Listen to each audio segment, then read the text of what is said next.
വേഗം probability start ചെയ്യാം. നിങ്ങൾ 9th തൊട്ട് കേൾക്കുന്നതല്ലേ? 9th തൊട്ട് പഠിക്കുന്നുണ്ട്. പ്രോബബിലിറ്റി +1 വരെ പഠിച്ച് 9th-ലും 10th-ലും +1-ലൊക്കെ പഠിച്ചിട്ടുണ്ട്.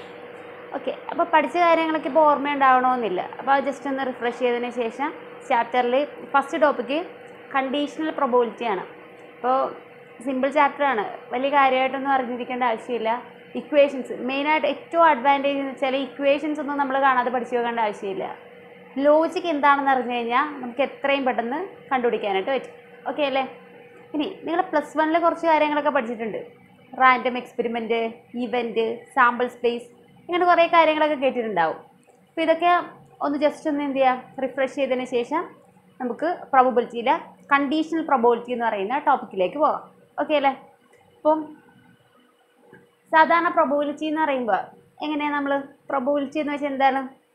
ആദ്യം റാൻഡം എക്സ്പെരിമെൻ്റ് എന്താണെന്ന് പറയാം, എന്നിട്ട് പ്രോബബിലിറ്റി എന്താണെന്ന് പറയാം. ഓക്കെ, ഇപ്പോൾ റാൻഡം എക്സ്പെരിമെൻ്റ് എന്താണെന്ന് വെച്ചാൽ ഇപ്പോൾ നമ്മൾ പറയാണ് സാധാരണ എക്സ്പെരിമെൻ്റ് ഒക്കെ ചെയ്യുമ്പോൾ നമ്മളിപ്പോൾ +2-ൽ പഠിച്ച +2 അല്ല, ഓക്കെ, +2-ൽ ഇപ്പോൾ നിങ്ങളാകുന്നതല്ലേ ഉള്ളൂ. നേരത്തെ അതായത് ചെറിയ ക്ലാസ്സുകളിലൊക്കെ നമ്മൾ എന്ത് ചെയ്യും, എക്സ്പെരിമെൻ്റ് ഒക്കെ ചെയ്യാൻ നേരത്ത് സാധാരണ എങ്ങനെയായിരിക്കും നമുക്കറിയാൻ പറ്റും ഔട്ട്പുട്ട് ഇന്നതാണ് കിട്ടുന്നതെന്ന്, അല്ലേ? ഇപ്പോൾ നീല ലിറ്റ്മസ് പേപ്പറിൽ നമ്മൾ ആസിഡാണ് ഇടുന്നതെങ്കിൽ നമുക്ക് എന്തായിരിക്കും വരിക? റെഡ് കളറായിരിക്കും കിട്ടുക. അത് നിങ്ങൾ ചെറുതിലേ പഠിച്ചിട്ടുണ്ട് അല്ലേ? അപ്പോൾ നിങ്ങൾക്ക് എന്തായാലും നിങ്ങൾക്കറിയാം, ചെയ്ത് നോക്കേണ്ട ആവശ്യമില്ല, ഔട്ട്പുട്ട് ഇന്നതാണെന്ന് നിങ്ങൾക്ക് പറയാൻ പറ്റും. അതേസമയം റാൻഡം എക്സ്പെരിമെൻറ്റിൻ്റെ കേസ് ആകാൻ നേരത്ത് നമുക്ക് ഔട്ട്പുട്ട് പ്രഡിക്റ്റ് ചെയ്യാനായിട്ട് പറ്റില്ല. ഇന്ന ഔട്ട്പുട്ട് കിട്ടും എന്ന് പ്രഡിക്റ്റ് ചെയ്യാനായിട്ട് പറ്റാത്ത എക്സ്പെരിമെൻ്റ് ആണ് റാൻഡം എക്സ്പെരിമെൻ്റ് എന്ന് പറയുന്നത്. ഇപ്പോൾ റാൻഡം എക്സ്പെരിമെൻ്റ് ആകണമെങ്കിൽ 2 കണ്ടീഷൻസ് സാറ്റിസ്ഫൈഡ് ആയിരിക്കണം. ഒരു കണ്ടീഷൻ ഞാൻ പറഞ്ഞു, എങ്ങനെയായിരിക്കണം? അതായത് നമുക്ക് എക്സ്പെരിമെൻ്റ് ചെയ്യുന്നതിന് മുൻപായിട്ട് പറയാൻ പറ്റില്ല ഇന്ന ഔട്ട്പുട്ട് കിട്ടുമെന്ന് ഉറപ്പ് പറയാനായിട്ട് പറ്റില്ല. അപ്പോൾ അതാണ് ഫസ്റ്റ് കണ്ടീഷൻ എന്ന് പറയുന്നത്. രണ്ടാമത്തെ കണ്ടീഷൻ എന്ന് പറയുന്നത് നമുക്ക് കിട്ടുന്ന ഔട്ട്പുട്ട് ഉണ്ടല്ലോ, ഔട്ട്പുട്ട് എന്ന് പറയുന്നത് നമ്മൾ സാധാരണ ഇപ്പോൾ പ്രോബബിലിറ്റീൻ്റെ കേസിൽ നമ്മൾ പറയുന്നത് എല്ലാത്തിനെയും ഔട്ട്കംസ് എന്നാണ് പറയുന്നത്. കിട്ടുന്ന ഓരോ റിസൾട്ടിനെയും പറയുന്ന പേരാണ് ഔട്ട്കംസ്. അപ്പോൾ കിട്ടുന്ന ഔട്ട്കം എന്ന് പറയുന്നത് ഒന്നിൽ കൂടുതൽ ഉണ്ടായിരിക്കണം. അപ്പോൾ ഒന്നിൽ കൂടുതൽ ഔട്ട്കംസ് കിട്ടിയാൽ മാത്രമേ പറയാൻ പറ്റുള്ളൂ അത് റാൻഡം എക്സ്പെരിമെൻ്റ് ആണെന്നുള്ളത്. ഓക്കെ, അപ്പോൾ ഈ 2 കണ്ടീഷൻസ് സാറ്റിസ്ഫൈഡ് ആണെങ്കിൽ നമുക്ക് പറയാൻ പറ്റും ഇതൊരു റാൻഡം എക്സ്പെരിമെൻ്റ് ആണെന്ന് പറയാം. ഇപ്പോൾ ഫോർ എക്സാമ്പിൾ നമ്മളൊരു കോയിൻ ടോസ് ചെയ്യണമെന്ന് വിചാരിക്കുക. കോയിൻ ടോസ് ചെയ്യുമ്പോൾ എങ്ങനെയായിരിക്കും? നേരത്തെ പറയാൻ പറ്റുമോ? ഹെഡായിരിക്കും കിട്ടുക, അല്ലെങ്കിൽ ടെയിൽ തന്നെ എനിക്ക് കിട്ടുമെന്ന് പറയാൻ പറ്റില്ലല്ലോ. ടോസ് ചെയ്ത് നോക്കിയാലേ അറിയാൻ പറ്റുള്ളൂ അത് ഹെഡായിരിക്കുമോ, അല്ലെങ്കിൽ ഹെഡാണോ കിട്ടിയത്, അല്ലെങ്കിൽ ടെയിലാണോ കിട്ടിയെന്നുള്ളത്, അല്ലേ? ഓക്കെ, അപ്പോൾ ഒന്നെങ്കിൽ എന്ത് കിട്ടാം? ഹെഡ് കിട്ടാം, അല്ലെങ്കിൽ ടെയിൽ കിട്ടാം. ഈ ഔട്ട്കംസിന് ഒരുമിച്ച് നമ്മളൊരു സെറ്റ് ആക്കി കഴിഞ്ഞാൽ അതിനെ പറയുന്ന പേരാണ് സാമ്പിൾ സ്പേസ് എന്ന് പറയുന്നത്. അതായത് ഒരു എക്സ്പെരിമെൻ്റ് ചെയ്തു, കിട്ടുന്ന ഔട്ട്കംസിനെയൊക്കെ നമ്മൾ എന്ത് ചെയ്ത് ഒരു സെറ്റായിട്ട് എഴുതി. അപ്പം അതിനെ എല്ലാ ഔട്ട്കംസിനെയും എഴുതിയ ആ ഒരു സെറ്റിനെയാണ് നമ്മൾ പറയുന്നത് സാമ്പിൾ സ്പേസ് എന്ന് പറയുന്നത്. ഓക്കെ, ഇത് നിങ്ങൾ ഇവൻ്റ് എന്ന് കേട്ടിട്ടുണ്ടാവുമല്ലോ, പഠിച്ചിട്ടുണ്ടാവും. ഇവൻ്റ് എന്ന് വെച്ചാൽ എന്തായിരുന്നു? 4 ടൈപ്പ് ഇവൻറ്റ്സും ഉണ്ട്, പഠിച്ചിട്ടുണ്ടാവും, എന്തായാലും പഠിച്ചിട്ടുണ്ട്. ഓർമ്മയുണ്ടോ എന്ന് നമുക്ക് ചെക്ക് ചെയ്യാം. അതായത് ഇവൻ്റ് എങ്ങനെയാണെന്ന് വെച്ചാൽ ഇപ്പം നമ്മളോട് പറയുന്നത് ഒരു കോയിൻ ടോസ് ചെയ്യാൻ നേരത്ത് ഹെഡ് കിട്ടാനുള്ള പ്രോബബിലിറ്റി കാൽക്കുലേറ്റ് ചെയ്യാൻ പറഞ്ഞു കരുതുക. അപ്പം നമ്മുടെ അവിടുത്തെ ഇവൻ്റ് എന്ന് പറയുന്നത് എന്താണ്? നമുക്ക് കിട്ടേണ്ട ഔട്ട്പുട്ട് എന്ന് പറഞ്ഞാൽ എന്തായിരിക്കണം? ഹെഡായിരിക്കണം. അതായത് ഹെഡ് കിട്ടിക്കഴിഞ്ഞാൽ ഔട്ട്പുട്ട് ഹെഡാണെങ്കിൽ ആ കിട്ടാനുള്ള പ്രോബബിലിറ്റി. അപ്പോൾ എന്തായാലും പ്രോബബിലിറ്റി എന്താണെന്ന് അറിയണം. പ്രോബബിലിറ്റി എന്താണെന്ന് വെച്ചാൽ ചാൻസ് ഓഫ് ഒക്കറൻസ് ആണ് എന്ത് പറയണത്? പ്രോബബിലിറ്റി. അതായത് ഇപ്പോൾ ഒരു കോയിൻ ടോസ് ചെയ്യാൻ നേരത്ത് ആ കോയിൻ ടോസ് ചെയ്യുമ്പോൾ ഹെഡ് കിട്ടാനുള്ള ചാൻസ് ആണ് നമ്മൾ പ്രോബബിലിറ്റി കൊണ്ട് ഉദ്ദേശിക്കുന്നത്. പറഞ്ഞ മനസ്സിലായെന്ന് കരുതുന്നത്. അതായത് ഒരു കോയിൻ ടോസ് ചെയ്യുന്ന അപ്പോൾ നമുക്ക് ഹെഡാണ് കിട്ടാനായിട്ടുള്ള, ഹെഡോ ടെയിലോ ഏത് വേണേലും കിട്ടാം. അപ്പോൾ ഹെഡ് കിട്ടാനുള്ള ചാൻസ് അല്ലെങ്കിൽ ടെയിൽ കിട്ടാനുള്ള ചാൻസ്, ഇതിനെയാണ് പ്രോബബിലിറ്റി എന്ന് പറയുന്നത്. ഇപ്പോൾ സാധാരണ നിങ്ങൾ എങ്ങനെയാണ് പഠിച്ചിട്ടുള്ളത്? Number of favourable outcome divided by total number of outcomes. അത് തന്നെയാണ് പ്രോബബിലിറ്റീൻ്റെ ഇക്വേഷൻ, വേറെ മാറ്റമൊന്നുമില്ല. പക്ഷേ ആ മെത്തേഡിനെ പറയുന്നത്, അതായത് കുഞ്ഞു ക്ലാസ്സിൽ നമ്മൾ പഠിച്ചപ്പോൾ എങ്ങനെയാണ് പഠിച്ചത്? കുറേ നമ്പേഴ്സ് വരും, ആ നമ്പറിൽ നിന്നാണ് നമ്മൾ ഈ പറയുന്ന number of favourable outcome divided by total number of outcomes എന്നൊക്കെ പറഞ്ഞിട്ട് കണ്ടുപിടിച്ചത്, അല്ലേ? അതായത് ഫൈനൈറ്റ് നമ്പേഴ്സ് തരികയായിരുന്നു.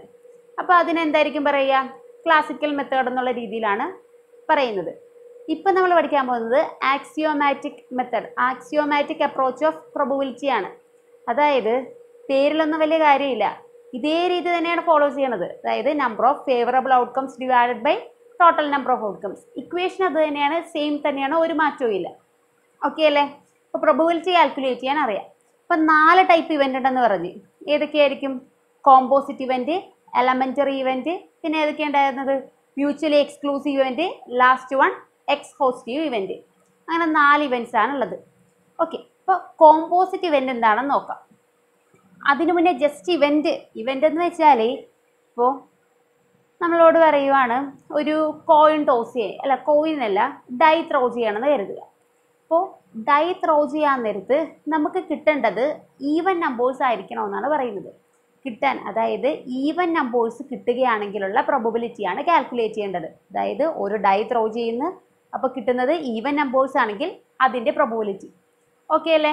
അപ്പോൾ എങ്ങനെയായിരിക്കും ചെയ്യുക? ഡൈ നിങ്ങൾക്ക് എല്ലാവർക്കും അറിയാവുന്നതാണല്ലോ. എത്ര ഫേസ് ഉണ്ട്? 6 ഫേസസ് ആണുള്ളത്. ഓക്കെ, അപ്പോൾ ഒന്നുകിൽ 1 കിട്ടാം, അല്ലെങ്കിൽ 2, 3, അങ്ങനെ എത്ര വരെ പോകാം? 6 വരെയല്ലേ നമുക്ക് കിട്ടാൻ ചാൻസ് ഉള്ളത്. ഓക്കെ, അപ്പോൾ നമുക്ക് സാമ്പിൾ സ്പേസ് എഴുതുകയാണെങ്കിൽ എല്ലാ പ്രോബ്ലവും ചെയ്യാൻ നേരത്ത് സാമ്പിൾ സ്പേസ് എഴുതിയിട്ട് വേണം സ്റ്റാർട്ട് ചെയ്യാനായിട്ട്. 1, 2, 3, 4, 5 and 6. ഓക്കെ, നമ്മളോട് പറഞ്ഞ കണ്ടീഷൻ എന്തായിരുന്നു? അതായത് ഒരു സ്റ്റേറ്റ്മെൻറ്റ് പറഞ്ഞല്ലേ, എന്താ പറഞ്ഞത്? ഔട്ട്പുട്ട് ഈവൻ നമ്പേഴ്സ് കിട്ടാൻ, അതായത് probability of getting an even number, ഒരു ഈവൻ നമ്പർ കിട്ടാനുള്ള പ്രോബബിലിറ്റിയാണ് കാൽക്കുലേറ്റ് ചെയ്യേണ്ടത്. ഓക്കെ അല്ലേ? അപ്പോൾ നമ്മൾ ആ ഒരു ഇവൻ്റ് ആയിട്ട്, അതായത് ആ ഒരു കണ്ടീഷൻ നമ്മളൊരു ഇവൻ്റ് ആയിട്ട് എടുത്ത്, ആ ഇവൻ്റ് എന്താണ്? അതായത് നമുക്ക് ഈവൻ നമ്പർ കിട്ടാനുള്ള പ്രോബബിലിറ്റി കാൽക്കുലേറ്റ് ചെയ്യണം. അപ്പോൾ ആ ഇവൻറ്റിനെ ഇ ആയിട്ട് എടുത്ത്. ഇനി ഈവൻ നമ്പർ എന്ന് പറയുമ്പോൾ ഇവിടെ ഒരു ഈവൻ നമ്പർ മാത്രമാണോ ഉള്ളത്? 2 ഒരു ഈവൻ നമ്പറാണ്, 4, 6. ഓക്കെ, അങ്ങനെയാണെങ്കിൽ നമ്മൾ ഡൈ ത്രോ ചെയ്യാൻ നേരത്ത് ഒന്നെങ്കിൽ 2 കിട്ടും, അല്ലെങ്കിൽ 4, അല്ലെങ്കിൽ 6 കിട്ടും അല്ലേ? അപ്പോൾ ആ ഇവൻറ്റിലെ ഔട്ട്കംസ് അല്ലെങ്കിൽ അതിൻ്റെ ഔട്ട്പുട്ട് എന്ന് പറഞ്ഞാൽ എത്രയായിരിക്കും? 2, 4 and 6 അല്ലേ വരിക? ഓക്കെ, അപ്പോൾ ഈ ഈക്വൽ ടു 2, 4 and 6 എന്ന് വരും. അടുത്ത എഫ്, വേറൊരു കണ്ടീഷൻ പറഞ്ഞെന്ന് വിചാരിക്കും. വേറൊരു പ്രോബ്ലം ആയിട്ടുള്ള രീതിയിൽ പറഞ്ഞ് നമ്മളോട് പറയണേ ഓഡ് നമ്പർ, അതായത് ഒരു ഡൈ ത്രോ ചെയ്യാണ്, അപ്പോൾ ഓഡ് നമ്പർ കിട്ടാനുള്ള പ്രോബബിലിറ്റി വെച്ചെന്ന് കരുതുക. ഓഡ് നമ്പർ എന്ന് പറയുമ്പോൾ ഏതൊക്കെയായിരിക്കും? 1, 3, 5 അല്ലേ ഇതിൻ്റെ അകത്ത്? ഡൈ ത്രോ ചെയ്യുമ്പോൾ അത് 3 മാത്രമല്ലേ വരുവുള്ളൂ. ഓക്കെ, അപ്പോൾ നമുക്ക് ഏതൊക്കെ കിട്ടുമെന്ന് വെച്ചാൽ 1, 3 and 5 ആണ് കിട്ടുക. ഓക്കെ, ഇനിയിപ്പോൾ നമ്മളോട് പറയാണ് 3 കിട്ടാനുള്ള പ്രോബബിലിറ്റി എന്ന് പറഞ്ഞു. അതായത് ഒരു ഡൈ ത്രോ ചെയ്യാണ്, അപ്പോൾ നമ്മളോട് പറയാം 3 കിട്ടാനുള്ള പ്രോബബിലിറ്റി, അല്ലെങ്കിൽ 4 കിട്ടാനുള്ള പ്രോബബിലിറ്റി. അങ്ങനെ ഇതിലെ ഓരോ നമ്പേഴ്സും കിട്ടാനുള്ള പ്രോബബിലിറ്റി സ്പെസിഫൈ ചെയ്ത് ചോദിക്കാനായിട്ട് പറ്റും. അങ്ങനെ ഓരോന്ന് ഡിവൈഡ് ചെയ്ത് അതായത് ഇതിൻ്റെ എല്ലാത്തിൻ്റെയും സബ്സെറ്റ് ഫോം ചെയ്തിട്ട് അത് അത്രയും പറഞ്ഞ് കോംപ്ലിക്കേറ്റഡ് ആക്കുന്നില്ല. ഇപ്പോൾ നമ്മളോട് വേറൊരു ഇതിൽ പറയുകയാണെങ്കിൽ 1 കിട്ടാനുള്ള പ്രോബബിലിറ്റി, അല്ലെങ്കിൽ 3 ആണ് കിട്ടാനുള്ള പ്രോബബിലിറ്റി, അങ്ങനെയൊക്കെ പറയുന്നത്. അതായത് നമുക്ക് വീണ്ടും ഇതിനെ ഡിവൈഡ് ചെയ്യാനായിട്ട് പറ്റും അല്ലേ? ഇങ്ങനെ സബ് ഡിവൈഡ് ചെയ്യാനായിട്ട് പറ്റുന്ന ഇവൻസിനെയാണ് നമ്മൾ പറയുന്നത് കോമ്പോസിറ്റ് ഇവൻ്റ് അല്ലെങ്കിൽ കോമ്പൗണ്ട് ഇവൻ്റ് എന്ന് പറയുന്നത്. ഓക്കെ അല്ലേ? പിന്നെ എലമെൻ്ററി ഇവൻ്റ് എന്തായിരിക്കും? ഇങ്ങനെ സബ് ഡിവൈഡ് ചെയ്യാൻ പറ്റില്ല, അങ്ങനെയുള്ള ഇവൻ്റാണ് എലമെൻ്ററി ഇവൻ്റ്. ഇപ്പോൾ എലമെൻ്ററി ഇവൻ്റ് എന്ന് പറയാൻ നേരത്ത് ഇപ്പോൾ ഏത് എക്സാമ്പിളായിരുന്നു? കോമ്പോസിറ്റ് അല്ലേ? Composite event first one. Second one എന്ന് പറയുമ്പോൾ എലമെൻ്ററി ഇവൻ്റ്.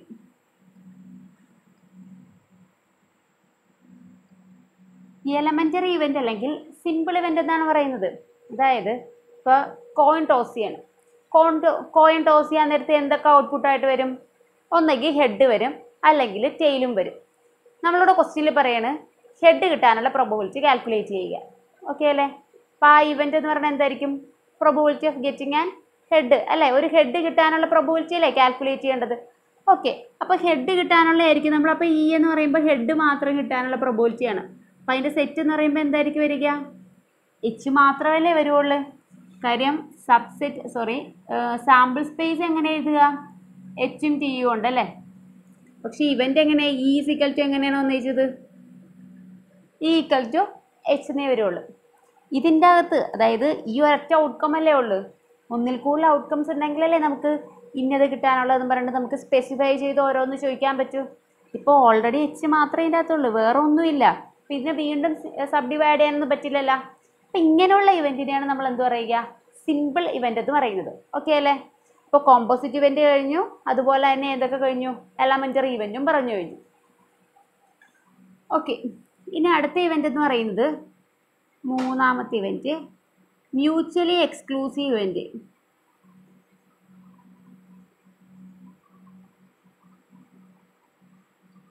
മ്യൂച്വലി എക്സ്ക്ലൂസീവ് എന്തായിരുന്നു നിങ്ങൾ പഠിച്ചു വെച്ചത്? മ്യൂച്വലി എക്സ്ക്ലൂസീവ് ഇവൻ്റ് അതായത് രണ്ട് ഇവൻറ്റ്സ് എടുത്ത് അതിൻ്റെ ഇൻ്റർസെക്ഷൻ എന്തായിരുന്നു? കോമൺ ആയിട്ടുള്ളതിനെയല്ലേ നമ്മൾ ഇൻ്റർസെക്ഷൻ എന്ന് പറഞ്ഞു വെച്ചത്. ഓക്കെ, അപ്പോൾ നമ്മൾ ഇൻ്റർസെക്ഷൻ എടുക്കാൻ നേരത്ത് അതായത് രണ്ട് സെറ്റിലും കോമൺ ആയിട്ട് കിട്ടുന്ന വാല്യൂവിൻ്റെ പ്രോബബിലിറ്റിയാണ് കാൽക്കുലേറ്റ് ചെയ്യണമെന്ന് കരുതുക. അതിൻ്റെ പ്രോബബിലിറ്റി 0 ആകുന്ന കണ്ടീഷനിലാണ് നമ്മൾ പറയുന്നത് അത് മ്യൂച്വലി എക്സ്ക്ലൂസീവ് ഇവൻറ്റ്സ് ആണെന്ന് പറയുന്നത്. ഓക്കെ അല്ലേ? അതായത് ഇപ്പോൾ നമ്മൾ EUF എന്ന് പറയുന്ന ഈ രണ്ട് ഇവൻറ്റ്സ് എടുത്തെന്ന് കരുതുക. എന്നിട്ട് ഇതിൻ്റെ ഇൻ്റർസെക്ഷൻ കാൽക്കുലേറ്റ് ചെയ്യണം. അപ്പോൾ ഈ ഇൻ്റർസെക്ഷൻ F എന്ന് പറയുമ്പോൾ ഇതിൽ കോമൺ ആയിട്ട് എന്തെങ്കിലും വേണം അല്ലേ? ഇവിടെ 2, 4, 6, ഇവിടെ 1, 3, 5 ആണ്. ഒന്നും കോമൺ ആയിട്ട് ഒന്നുമില്ല. ഓക്കെ, അപ്പോൾ ഈ ഇൻ്റർസെക്ഷൻ F എന്ന് പറഞ്ഞത് 0 ആണ്. അങ്ങനെയാണെങ്കിൽ ഇതിൻ്റെ പ്രോബബിലിറ്റി എന്തായിരിക്കും വരിക?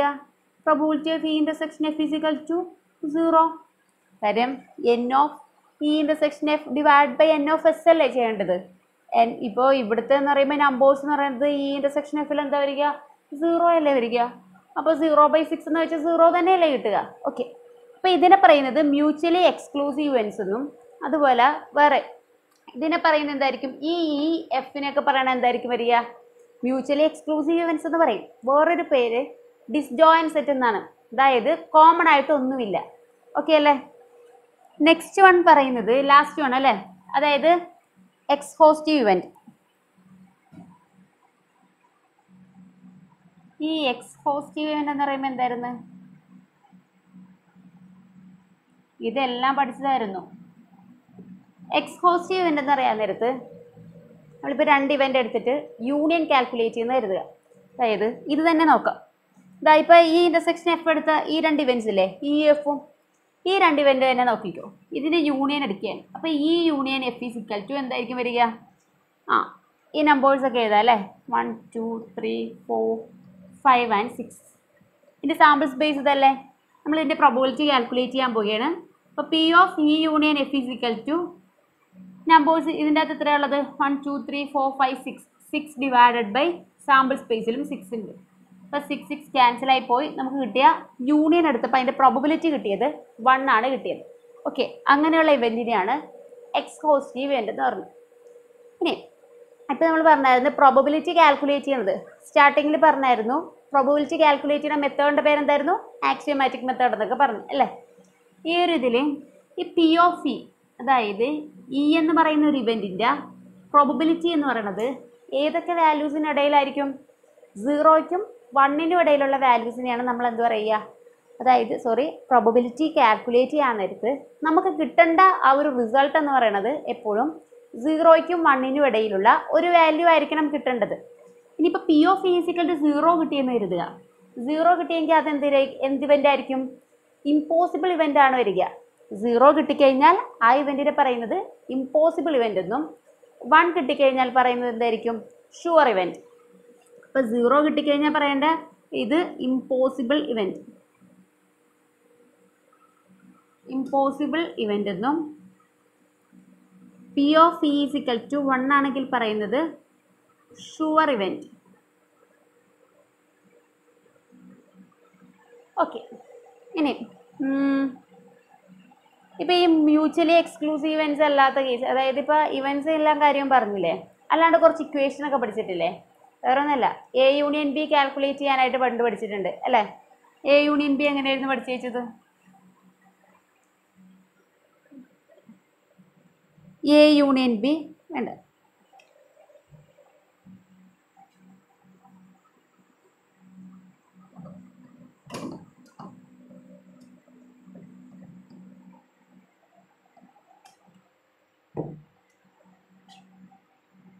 A യൂണിയൻ ബിയുടെ അതായത് probability of A union B എന്ന് വെച്ചാൽ P of A plus P of B minus P of A intersection B. ഇങ്ങനെ ഒരു ഇക്വേഷൻ പഠിച്ചിട്ടുണ്ടായിരുന്നു.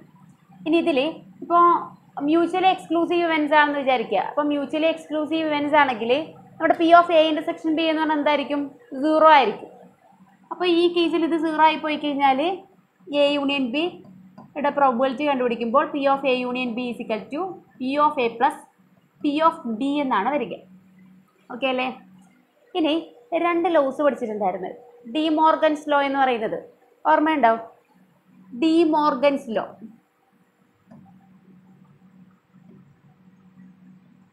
ഡി മോർഗൻസ് ലോ എന്തായിരുന്നു വെച്ചാൽ A intersection B the whole complement is equal to A complement union B compliment.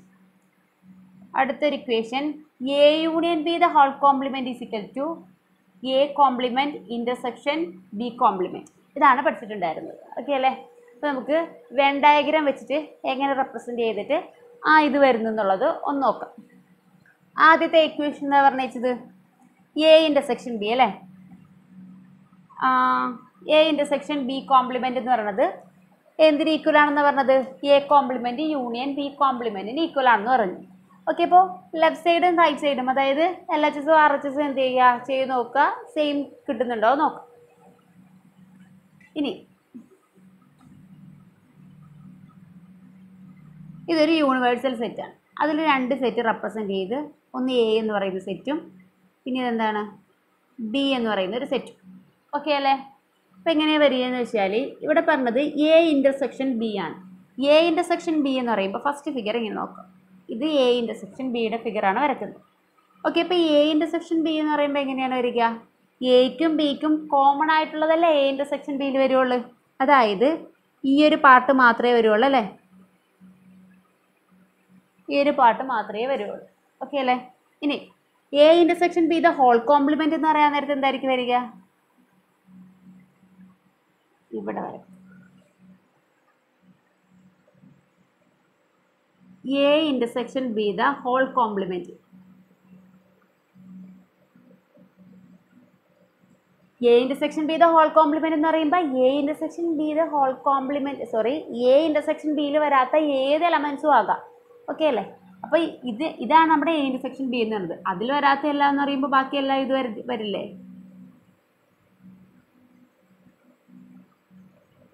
ബാക്കി ഇതെല്ലാം വരും. Okay അല്ലേ? Next one നമുക്കുള്ളത് A complement union B compliment ആണ് വരിക. അപ്പോൾ ആദ്യം എ കോംപ്ലിമെൻ്റ് വരട്ടെ. എ കോംപ്ലിമെൻ്റ് ആണ് വരക്കുന്നത്. എ കോംപ്ലിമെൻ്റ് എന്ന് പറയുമ്പോൾ എങ്ങനെയായിരിക്കും വരിക? എയിലില്ലാത്ത ഏത് എലമെൻറ്റും ആകാമല്ല. അതായത് അത് യൂണിവേഴ്സിറ്റി സെറ്റിലാവാം, ബിയിലുള്ള എലമെൻ്റ് ആവാം, പക്ഷെ എന്താവാൻ പാടില്ല? എയിലുള്ള ഒരൊറ്റ എലമെൻറ്റും വരാൻ പാടില്ല. അതാണ് എ കോംപ്ലിമെൻ്റ് കൊണ്ട് ഉദ്ദേശിക്കുന്നത്. ഓക്കെ, അപ്പോൾ നമ്മൾ എ ഒഴിച്ച് ബാക്കിയുള്ളതെല്ലാം ഷെയ്ഡ് ചെയ്തു. കാര്യം ബാക്കിയുള്ള എല്ലാം വരാൻ പറ്റും, എ മാത്രം വരാൻ പറ്റില്ല. ഓക്കെ, ബി കോംപ്ലിമെൻ്റ് എന്ന് പറയുമ്പോൾ എങ്ങനെയായിരിക്കും വരിക? ബി കോംപ്ലിമെൻ്റ്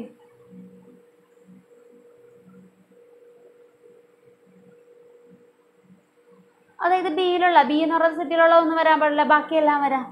ഓക്കെ, അപ്പോൾ ബി ഒഴിച്ച് ബാക്കിയുള്ള എല്ലാം ഷെയ്ഡ് ചെയ്യാം അല്ലേ?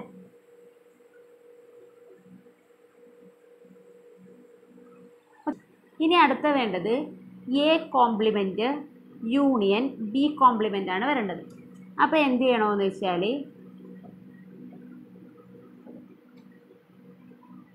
യൂണിവേഴ്സൽ സെറ്റ് ഉണ്ടല്ലേ? ഇതിൻ്റെ അകത്ത് നോക്കിക്കേ, ഇവിടെ എ ഇല്ലല്ലേ, പക്ഷെ ഇവിടെ എ ഉണ്ടല്ല. പിന്നെയുള്ള ഇവിടെ ബി ഇല്ലായിരുന്നു, പക്ഷെ ഇവിടെ ബിയും ഉണ്ട്. അപ്പോൾ ഇവിടെ രണ്ടിടത്തും ഇല്ലാത്തൊരു പാർട്ടെന്ന് വെച്ചാൽ ഇത് രണ്ടും അല്ലേ? ഇനി നമ്മളിത് യൂണിയൻ എടുക്കാൻ നേരത്ത് ഈ ഒരു പാർട്ട് ഒഴിച്ച് ബാക്കിയുള്ളതെല്ലാം വരും, യൂണിയനിൽ കംപ്ലീറ്റ് വരും. A complement union B compliment എന്നാണ് വരിക. ഓക്കെ, അതായത് 2 ഫിഗറും കൂടി നമ്മൾ എന്ത് ചെയ്ത് കമ്പൈൻ ചെയ്തു, ഇത്രയേ ഉള്ളൂ. ഇവിടെ ഷെയ്ഡഡ് ആയിരുന്നു, അതുകൊണ്ട് ഇവിടെ എഴുതി. ഇവിടെയും ഷെയ്ഡഡ് ആയിരുന്നു, അത് നമ്മൾ ഇവിടെ വന്നു. രണ്ടിടത്തും ഇത് ഷെയ്ഡഡ് അല്ലാത്തതുകൊണ്ട് എന്ത് ചെയ്ത് ഷെയ്ഡഡ് അല്ലാണ്ട് എഴുതി. ഓക്കെ, അപ്പോൾ ഇതാ A intersection B the whole complement എന്ന് പറയുന്നത് A union B the whole complement same പിക്ചറല്ലേ വന്നിരിക്കുന്നത്. ഓക്കെ, അപ്പോൾ നമുക്ക് അറിയാൻ പറ്റും ഇതെന്ന് പറയുന്നത് പ്രൂവ് ചെയ്തു. ജസ്റ്റ് ഇത് നിങ്ങൾ അറിഞ്ഞിരിക്കാൻ വേണ്ടി, നേരത്തെ മറന്നുപോയിട്ടുണ്ടാവില്ലേ, അതുകൊണ്ട് ജസ്റ്റ് പറഞ്ഞേ ഉള്ളൂ. പ്രൂഫ് പഠിച്ചു വെക്കണമെന്നൊന്നുമില്ല, അറിഞ്ഞിരുന്നാൽ കൊള്ളാം. അടുത്തത് A union B the whole complement എന്ന് പറഞ്ഞാൽ എന്തായിരിക്കും? A complement intersection B complement. അതൊന്ന് നോക്കിയേക്കാം. ഇപ്പം എ യൂണിയൻ ബി എന്ന് പറയാൻ നേരത്ത് എന്തൊക്കെയായിരിക്കും വരിക? എ യൂണിയൻ ബി ഇതെല്ലാം കംപ്ലീറ്റഡ് ആയിട്ട് ഷെയ്ഡഡ് ആയിരിക്കും എ യൂണിയൻ ബി എന്നുള്ളത്, ബാക്കി ഒന്നും ഷെയ്ഡ് ചെയ്യത്തില്ല. ഇനി A union B the whole complement എന്ന് പറയുമ്പോൾ എങ്ങനെയായിരിക്കും വരിക? ഈ എ യൂണിയൻ ബി എന്ന് പറയുന്നതല്ല, എ യൂണിയൻ ബി എന്ന് പറയുന്ന സെറ്റിലുള്ള ഓരോ എലമെൻസും പറ്റില്ല എന്നല്ലേ പറയുക. ഓക്കെ, അപ്പോൾ ആവശ്യം ബാക്കിയുള്ളതെല്ലാം ഉൾപ്പെടും അല്ലേ? ബാക്കിയുള്ളതെല്ലാം നമുക്ക് ഷെയ്ഡ് ചെയ്യാം. ഓക്കെ, ഇതാണ് A union B the whole complement. ഇനി നമുക്ക് A complement intersection B complement കണ്ടുപിടിക്കണം. ഓൾറെഡി നമ്മൾ എ കോംപ്ലിമെൻറ്റും ബി കോംപ്ലിമെൻറ്റും കണ്ടുപിടിച്ച് വെച്ചിട്ടുണ്ട്. ഇപ്പോൾ എന്ത് ചെയ്യണമെന്ന് വെച്ചാൽ, ഇതാ ഇൻ്റർസെക്ഷൻ എന്ന് പറയുമ്പോൾ രണ്ടിടത്തും കോമൺ ആയിട്ടുള്ളതിനല്ലേ നമ്മൾ ഇൻ്റർസെക്ഷൻ എന്ന് പറയണത്. ഇതിലേതാ കോമൺ ആയിട്ടുള്ളത്? കണ്ടുപിടിക്കേണ്ടത് എ യൂണിയൻ ബി, അതായത് A complement intersection B compliment ആണ് കാൽക്കുലേറ്റ് ചെയ്യേണ്ടത്. അതായത് രണ്ടിലും കോമൺ ആയിട്ട് എന്ത് വരുന്നു അതിനെയാണ് എന്ത് പറയണത്? കോംപ്ലിമെൻ്റ് കൊണ്ട് ഉദ്ദേശിക്കുന്നത് അല്ലേ? അപ്പോൾ നമുക്ക് എങ്ങനെയായിരിക്കും വരിക?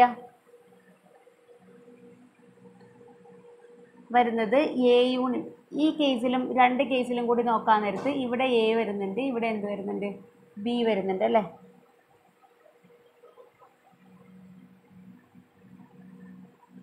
ഇവിടെയും യൂണിവേഴ്സൽ സെറ്റ് മാത്രമേ വരുള്ളൂ.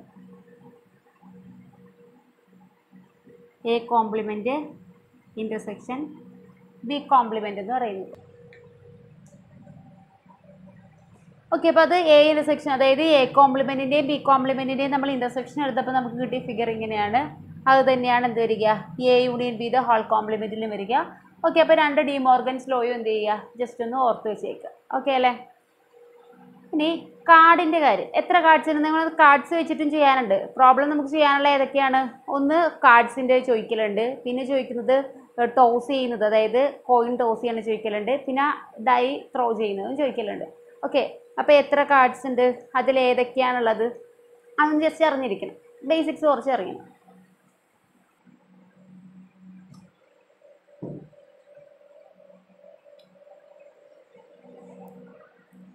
ഓക്കെ, അപ്പോൾ കാർഡ്സിൻ്റെ കേസിലെന്ന് അറിയാൻ നേരത്ത് എത്ര കാർഡാണ് ഉള്ളത്? 52 കാർഡാണ് ഉള്ളത്. ഈ 52 കാർഡ്സിൽ 26 റെഡ് കാർഡും ഉണ്ട്, അതുപോലെ ബ്ലാക്ക് കാർഡ്സ് എന്ന് പറയണത് അതും 26 ഉണ്ട്. ഓക്കെ അല്ലേ? ഇനി ഈ റെഡിൽ തന്നെ ഡയമണ്ടും ഉണ്ട്, അതുപോലെ തന്നെ ഹാർട്ടും ഉണ്ട് അല്ലേ? ഡയമണ്ട്സ് എത്ര ഉണ്ടെന്നറിയോ? 13 ഡയമണ്ട്സും അതുപോലെ ഹാർട്ട്സും 13 ഉള്ളത്. ബ്ലാക്കിൻ്റെ കേസിലാണെങ്കിൽ സ്പേഡും ഉണ്ട്, അതുപോലെ തന്നെ ക്ലബ്സും ഉണ്ട്. ക്ലബ്സും 13 ഉണ്ട്, അതുപോലെ സ്പേഡ്സും എത്ര എണ്ണം ഉണ്ട്? 13 ഉണ്ട്. ഇനി ഈ 13 കാർഡ്സിലും എന്തൊക്കെയാണെന്ന് അറിയണ്ടേ? അതായത് ഡയമണ്ടിൻ്റെ എത്രയാണുള്ളത്? 13. അത് 2 to 10 വരെ നമ്പർ ചെയ്തിട്ടുള്ള കാർഡ്സ് ഉണ്ട്. പിന്നെ ഒരു ഏസ് ഉണ്ട്, പിന്നെ ഏതാ ഉള്ളത്? ഒരു ജാക്ക് ഉണ്ട്, ഒരു കിങ്, പിന്നെ ഒരു ക്യൂനും ഉണ്ട്. ഓക്കെ അല്ലേ? ഇത് തന്നെയാണ് എല്ലാ സെറ്റിലും ഉള്ളത്. ഓക്കെ, അപ്പോൾ ഏസ് എത്ര എണ്ണം ഉണ്ടായിരിക്കും? ഇവിടെ ഒരു ഏസ് ഉണ്ട്, ഇവിടെ ഒരു ഏസ്, ഇവിടെ ഒരു ഏസ്, ഇവിടെ ഏസ്. അപ്പോൾ 4 ഏസാണുള്ളത്. അതുപോലെ തന്നെയാണ് 4 ക്യൂനുണ്ടാവും, 4 കിങ് ഉണ്ടാവും, 4 ജാക്ക് ഉണ്ടാവും. 2ൻ്റെ ആണെങ്കിലും എത്ര എണ്ണം ആയിരിക്കും ഉണ്ടാവുക? 4 എണ്ണമല്ലേ ഉണ്ടാവുള്ളൂ. പറഞ്ഞാൽ മനസ്സിലായോ? ഓക്കെ, അപ്പോൾ ടോട്ടൽ 12 കാർഡ്സ്, 26 റെഡ്, 26 ബ്ലാക്ക്. അതിൽ 13 ഡയമണ്ട്സ്, 13 ഹാർട്ട്സ്, 13 സ്പേഡ്, 13 ക്ലബ്സ് ആണ് വരിക. ഓക്കെ, അപ്പോൾ ഇനി നമ്മൾ കണ്ടീഷണൽ പ്രോബബിലിറ്റി എന്താണെന്നുള്ളതാണ് പഠിക്കാൻ പോകുന്നത്. ഏതാണ് കണ്ടീഷണൽ പ്രോബബിലിറ്റി? നമ്മുടെ പ്രോബബിലിറ്റി എന്ന് പറഞ്ഞ ചാപ്റ്ററിൽ ആദ്യമായിട്ട് നമുക്ക് പഠിക്കാൻ പോകുന്ന ടോപ്പിക് എന്ന് പറയുന്നത് കണ്ടീഷണൽ പ്രോബബിലിറ്റിയാണ്. അപ്പോൾ കണ്ടീഷണൽ പ്രോബബിലിറ്റി എന്താണെന്ന് വെച്ചാൽ നമ്മൾ നേരത്തെ നോൺ കണ്ടീഷണൽ പ്രോബബിലിറ്റിയാണ് ചെയ്ത് വെച്ചത്. അതായത് നേരത്തെ ചെയ്ത കേസിലൊക്കെ എങ്ങനെയായിരുന്നു? നമ്മളോട് ചോദിച്ചത് നമ്മൾ ജസ്റ്റ് ഇവൻ്റ് മാത്രമേ നോക്കിയിട്ടുള്ളൂ അല്ലേ? വേണമെങ്കിൽ പ്രോബബിലിറ്റി ഒരെണ്ണം കാൽക്കുലേറ്റ് ചെയ്യണം എങ്ങനെയാണെന്ന് നോക്കിയേക്കാം. അതായത്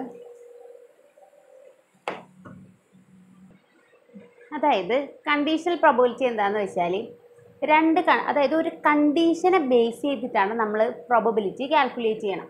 അപ്പോൾ അതിന് മുന്നേ ഇപ്പോൾ നമ്മളോട് പറയണ ഒരു ക്വസ്റ്റ്യനിൽ ഇങ്ങനെ പറയുന്നത് ഒരു ഡൈ ത്രോ ചെയ്യണം.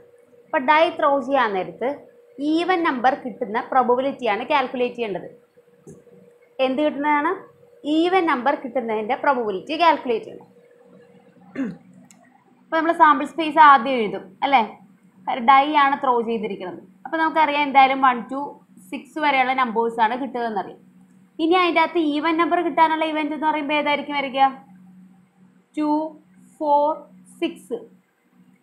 ഇനി ഇതിൻ്റെ പ്രോബബിലിറ്റി, അതായത് പി ഓഫ് ഇ ആണ് കാൽക്കുലേറ്റ് ചെയ്യേണ്ടത്. എന്ത് കിട്ടാനുള്ളത്?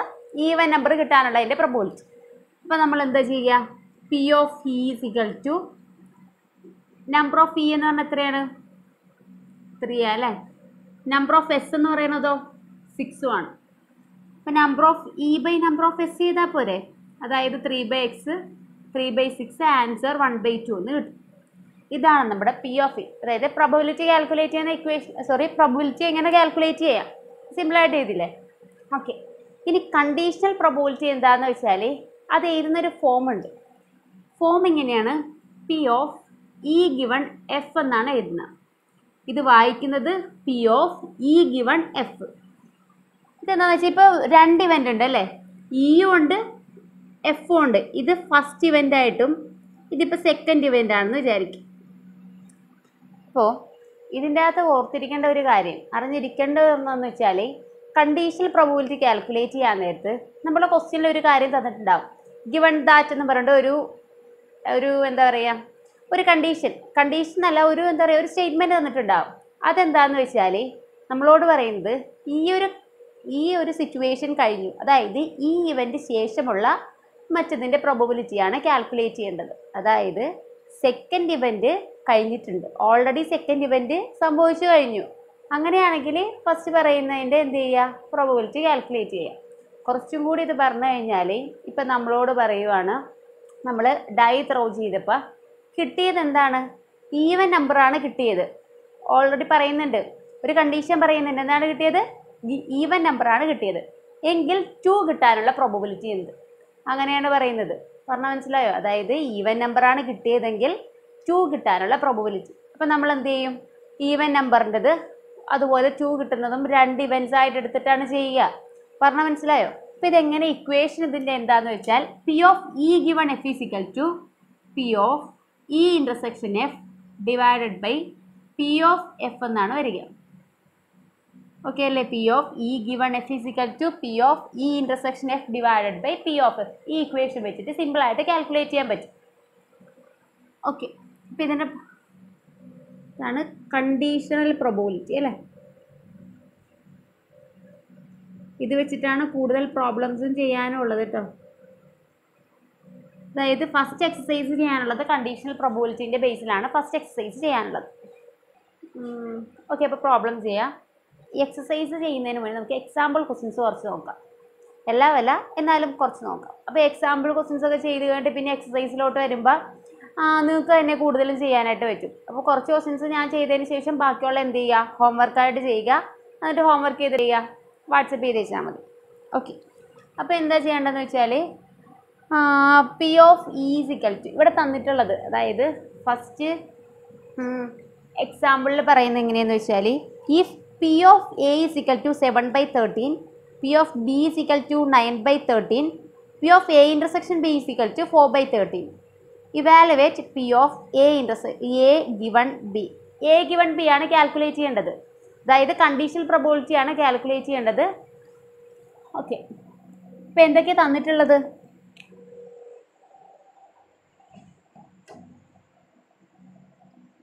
ആദ്യം ക്വസ്റ്റ്യനിൽ എന്തൊക്കെ തന്നിട്ടുണ്ടെന്ന് നോക്കണം.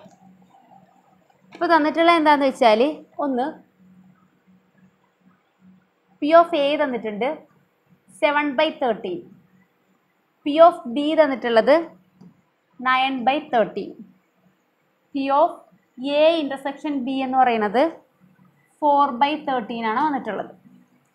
ഇവാലുവേറ്റ് ചെയ്യേണ്ടത് P of A given B. ഈ എ ഗിവൺ ബി എന്ന് പറയാൻ നേരത്ത് ശരിക്കും probability of A after the occurrence of B.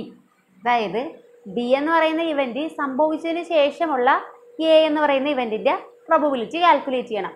അതാണ് മെയിൻ ആയിട്ട് കണ്ടീഷണൽ പ്രോബബിലിറ്റി കൊണ്ട് ഉദ്ദേശിക്കുന്നത്. ഓക്കെ അല്ലേ? നേരത്തെ കേസിലൊക്കെ നമ്മൾ എന്താ കോയിൻ ടോസ് ചെയ്യുന്ന എച്ച് കിട്ടാനുള്ള പ്രോബബിലിറ്റി, അല്ലെങ്കിൽ എത്രയാ 3 കോയിൻസ് ടോസ് ചെയ്യുന്ന ആ രീതിയിലൊക്കെയാണ് ചോദിക്കുക. അപ്പോൾ ഈ കേസിലൊന്നും പ്രത്യേകിച്ച് വേറെ കണ്ടീഷൻസ് ഒന്നും വരുന്നില്ല. ഇതെന്ന് പറയുമ്പോൾ ഇന്നൊരു കണ്ടീഷനിൽ മറ്റൊന്ന് കിട്ടാനുള്ളതിൻ്റെ പ്രോബബിലിറ്റി. ഓക്കെ അല്ലേ? അപ്പോൾ എങ്ങനെയാണ് വരുന്നത് വെച്ചാൽ ഇവിടെ ഇപ്പോൾ നമുക്ക് സ്റ്റേറ്റ്മെൻ്റ് ഒന്നും അല്ലല്ലോ തന്നിരിക്കുന്നത്, നേരിട്ട് ഇക്വേഷനിൽ സബ്സ്റ്റിറ്റ്യൂട്ട് ചെയ്താൽ മതി. അതായത് P of A intersection B divided by P of B, ഇതാണ് ഇക്വേഷൻ. എ ഇൻ്റർസെക്ഷൻ ബി തന്നിട്ടുണ്ട് 4/13 ആണ്, ബി എന്ന് പറയുന്നത് 9/13 ആണ്. 13 ക്യാൻസൽ ആയിപ്പോയി, ആൻസർ 4/9 എന്നാണ് വരിക. സിമ്പിളായിട്ട് കാൽക്കുലേറ്റ് ചെയ്യാമല്ല. ഓക്കെ, അടുത്തത് A family has 2 children. What is the probability that both the children are boys given that at least one of them is a boy? അപ്പോൾ എന്താ പറഞ്ഞിരിക്കുന്നത്? At least one of them is A boy ആണ്. അതായത് ഇവിടെ ക്വസ്റ്റ്യനിൽ പറയുന്നത് എന്താണെന്ന് വെച്ചാൽ നമുക്ക് കണ്ടുപിടിക്കേണ്ടത് 2 ചിൽഡ്രൻസും ബോയ്, ഒരു ഫാമിലിയിൽ എത്രയുണ്ട്? 2 കുട്ടികളല്ലേ ഉള്ളത്. ഒരു ഫാമിലിയിൽ 2 കുട്ടികളാണ് ഉള്ളത്. അതിൽ 2 കുട്ടികളും ബോയ്സ് ആകുമ്പോഴുള്ള പ്രോബബിലിറ്റിയാണ് കാൽക്കുലേറ്റ് ചെയ്യേണ്ടത്. ഓക്കെ അല്ലേ? ഇനി വേറെ അതിൻ്റെ അകത്ത് പറയുന്നതെന്ന് വെച്ചാൽ given that at least one of them is A boy. അതായത് തന്നിട്ടുള്ള എന്താണ്? At least one of them is A boy. അതിൽ ആ 2 കുട്ടികളിൽ ഒരാളെന്ന് പറയുന്നത് എന്താണ്? ആൺകുട്ടിയാണ്. അപ്പം ഗിവൺ ദാറ്റ് എന്ന് പറഞ്ഞാൽ തന്നിരിക്കുന്നതായിരിക്കും നമ്മളുടെ നടന്നിട്ടുള്ള സെക്കൻഡ് ആയിട്ടുള്ള ഇവൻ്റ് എന്ന് പറയുന്നത്. ഓക്കെ അല്ലേ? അപ്പോൾ എന്താ ചെയ്യേണ്ടതെന്ന് വെച്ചാൽ P of E given F ആണ് കാൽക്കുലേറ്റ് ചെയ്യേണ്ടത്. ഓക്കെ, അപ്പോൾ P of E given F കണ്ടുപിടിക്കണമെങ്കിൽ ആദ്യം ഇ എന്ന് പറയുന്ന ഇവൻ്റ് ഏതാണെന്ന് അറിഞ്ഞിരിക്കണം, അതുപോലെ എഫ് ഏതാണെന്ന് അറിഞ്ഞിരിക്കണം. ഇ എന്തായിരുന്നു പറഞ്ഞത്? ഇയും തന്നിട്ടുണ്ടായിരുന്നു, എഫും കണ്ടീഷനിൽ നമ്മളോട് പറഞ്ഞിട്ടുണ്ടായിരുന്നു അല്ലേ? അതെങ്ങനെയാണ് പറഞ്ഞത്?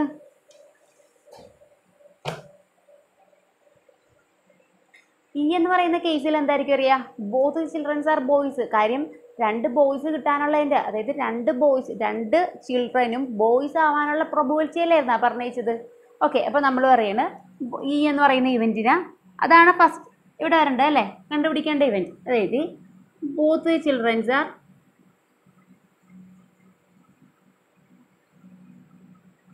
ബോയ്സ് എന്ന് വരും.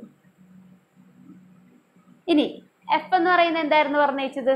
എഫ് എന്ന് പറയുന്നുണ്ടായിരുന്നു ഓൾറെഡി എന്ത് ചെയ്തു?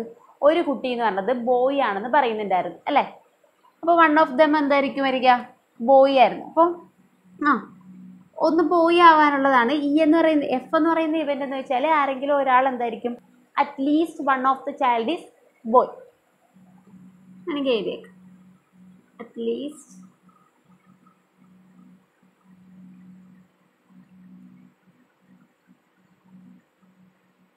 ബോയ്.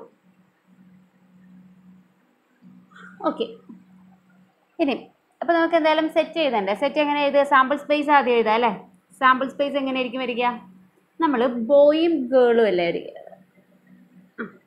കുട്ടികൾ ഏതൊക്കെ വരാം? ഒന്നെങ്കിൽ ബോയ് വരാം, അല്ലെങ്കിൽ ഗേൾ വരാം അല്ലേ? അപ്പോൾ ബോയിനെ ബി വെച്ചിട്ട് റെപ്രസെൻറ്റ് ചെയ്യുക, ഗേളിനെ എന്ത് ചെയ്യുക? ജി വെച്ചും റെപ്രസെൻറ്റ് ചെയ്യുക. ഓക്കെ, അപ്പോൾ 2 ബോയ്സ് വേണമെങ്കിൽ വരാം, അല്ലെങ്കിൽ ഒരു ബോയും ഒരു ഗേളും ആകാം, അല്ലെങ്കിൽ ഒരു ഗേളും ഒരു, അതായത് ആദ്യത്തെ കുട്ടി ഗേളാവാം, രണ്ടാമത്തത് ബോയ് ആവും, അല്ലെങ്കിൽ 2 പേരും എന്ത് വരാം? ഗേൾസും ആകും. ഓക്കെ, ഇനി ഫസ്റ്റ് ഇവൻ്റ് എന്താ പറഞ്ഞത്? Both childrens are boys. 2 പേരും ബോയ്സ് ആണ്. 2 പേരും ബോയ്സ് ആയിട്ടുള്ള ഇത് മാത്രമല്ലേ ഉള്ളൂ. ഓക്കെ, നെക്സ്റ്റ് രണ്ടാമത്തെ ഇവൻ്റ് എന്താ പറഞ്ഞത്? At least one of the child എന്ന് പറഞ്ഞാൽ എന്തായിരിക്കും? ബോയ് ആയിരിക്കും. അതായത് ഏതെങ്കിലും ഒരു കുട്ടി എന്ന് പറഞ്ഞത് ബോയ് ആയിരിക്കും. ഓക്കെ, അപ്പോൾ ഇതിൽ ഏതെങ്കിലും ഒരു കുട്ടി എന്ന് പറയുമ്പോൾ അറ്റ്ലീസ്റ്റ് അല്ലേ പറഞ്ഞത്? അറ്റ്ലീസ്റ്റ് എന്ന് പറയുമ്പോൾ ഏതെങ്കിലും ഒരു കുട്ടി, അതായത് ഒരു കുട്ടിയെങ്കിലും എന്തായിരിക്കണം? ബോയ് ആയിരിക്കണം. 2 ആൺകുട്ടികളായാലും ഒരു കുഴപ്പമില്ല. ഓക്കെ, അപ്പം നമുക്ക് ബി വരും, ബി ജി, ഇതുപോലെ ജി, ഇത്രയും വരും. ഈ സെറ്റിൽ ഇത്രയും വരും. ഇനി ഇത് മാത്രം, ഇനി എന്ത് ചെയ്യുക? ഇൻ്റർസെക്ഷൻ കാൽക്കുലേറ്റ് ചെയ്യണം. അപ്പോൾ ഈ ഇൻ്റർസെക്ഷൻ എഫ് എന്ന് പറയുമ്പോൾ ഇതിൻ്റെ അകത്ത് കോമൺ ആയിട്ട് ഏതാ ഉള്ളത്? ബി മാത്രമല്ലേ ഉള്ളൂ. ഓക്കെ, അപ്പോൾ ബി മാത്രമേ എഴുതി. ഇനി എല്ലാത്തിൻ്റെയും പ്രോബബിലിറ്റി കാൽക്കുലേറ്റ് ചെയ്യണം. അപ്പോൾ പി ഓഫ് ഇ എന്ന് പറയാൻ നേരത്ത് ഇതിൻ്റെ അകത്ത് എത്ര എണ്ണം ഉണ്ട്? ആകെ ഒരൊറ്റ, അതായത് നമ്മുടെ നമ്പർ ഓഫ് ഫേവറബിൾ ഔട്ട്കം എന്ന് പറഞ്ഞാൽ എത്രയായിരിക്കും? 1 ആണ് വരിക. അപ്പോൾ 1 divided by total number of outcomes എന്ന് വെച്ചാൽ സാമ്പിൾ സ്പേസിലുള്ള ഔട്ട്കംസ് 4 ആണ് വരിക. അപ്പോൾ ആൻസർ 1/4. ഇത് പി ഓഫ് എഫ് എന്ന് പറയാൻ നേരത്ത് എത്രയായിരിക്കും കിട്ടുക? പി ഓഫ് ഇത് ഇ ആയിട്ടാണ് എഴുതി വെച്ചത്. പി ഓഫ് എഫ് എന്ന് പറയാൻ നേരത്ത് 3 ഔട്ട്കംസ് ഡിവൈഡഡ് ബൈ എന്തായിരിക്കും വരിക? അതിൻ്റെയും ടോട്ടൽ എത്രയാണ് നമ്മുടെ ഒരു സാമ്പിൾ സ്പേസ് 4 ആണ്. അപ്പോൾ ആൻസർ 3/4 വന്നു. ഇനി ഇൻ്റർസെക്ഷൻ ആണെങ്കിലോ P of E intersection F, ഇതിൻ്റെ പ്രോബബിലിറ്റി എന്ന് പറയുമ്പോൾ ആകെ ഒരൊറ്റ ഔട്ട്കം മാത്രമേ ഉള്ളൂ, ഡിവൈഡഡ് ബൈ 4 ആണ് വരിക. അപ്പോൾ ആൻസർ 1/4. ഇനി കാൽക്കുലേറ്റ് ചെയ്യേണ്ട എന്തായിരുന്നു? P of E given F ആയിരുന്നു കാൽക്കുലേറ്റ് ചെയ്യേണ്ടത്. അതായത് P of E given F is equal to E intersection F P of E intersection F divided by P of F എന്നാണ് വരിക. ഇ ഇൻ്റർസെക്ഷൻ എഫ് എന്ന് പറയുമ്പോൾ 1/4 divide by P of F എന്ന് പറയുമ്പോൾ ഏതാ കിട്ടുക? 3/4. 4 ക്യാൻസൽ ആയിപ്പോയി. ആൻസർ 1/3 എന്നാണ് കിട്ടുക. ഓക്കെ അല്ലേ? സിമ്പിളായിട്ട് ചെയ്യാമല്ലോ. നെക്സ്റ്റ് ക്വസ്റ്റ്യൻ ചെയ്യാം. ഓക്കെ, അടുത്ത ക്വസ്റ്റ്യൻ എന്താണെന്ന് വെച്ചാൽ എക്സാമ്പിൾ ക്വസ്റ്റ്യൻസ് തന്നെയാണ് ചെയ്യുന്നത് കേട്ടോ. 10 cards numbers 1 to 10 are placed in a box mixed up through then one of the card is drawn randomly. If it is known that the number of the drawn card is more than 3, what is the probability that it is an even number എന്നാണ് ചോദിച്ചിട്ടുള്ളത്. Question ഒന്നും കൂടി വായിക്കാം. ഇവിടെ പറഞ്ഞിരിക്കുന്നത് എന്താണ്? 10 cards ആണുള്ളതെന്ന് പറഞ്ഞല്ലേ. അതായത് 10 cards numbered 1 to 10 are placed in a box mixed up through then one of the card is drawn randomly. അതായത് മിക്സ് ചെയ്തിട്ട് എന്ത് ചെയ്ത് ആകെ എത്ര കാർഡ്സ് ഉണ്ടെന്ന് പറഞ്ഞു? 10 cards 1 to 10 വരെ നമ്പർ ചെയ്തിട്ടുള്ള 10 കാർഡ്സ് ഉണ്ടെന്ന് പറഞ്ഞു. ഇതൊരു ബോക്സിലിട്ടിട്ട് നമ്മൾ എന്ത് ചെയ്ത് കുലുക്കിയപ്പോഴേക്കും എന്നിട്ട് നമ്മൾ ഒരു കാർഡ് റാൻഡം ആയിട്ട് എടുത്തു. ഇറ്റ് ഈസ് നോൺ ദാറ്റ് അല്ലെങ്കിൽ ഗിവൺ ദാറ്റ് എന്നൊക്കെ പറഞ്ഞ് തരുന്നത് എന്തായിരിക്കും? നമ്മുടെ സെക്കൻഡ് ഇവൻ്റ് ആയിരിക്കും ഈ പറയുന്നത്. അതായത് ഓൾറെഡി സംഭവിച്ചു കഴിഞ്ഞിട്ടുള്ള event. The number on the drawn card is more than 3. ഇത് പറയുന്നത് എന്താണെന്ന് വെച്ചാൽ സെക്കൻഡ് ഇവൻറ്റ് പറയുന്നത് the number on the drone card എന്ന് പറഞ്ഞത് എത്രയായിരിക്കും എന്ന് പറയുന്നത്?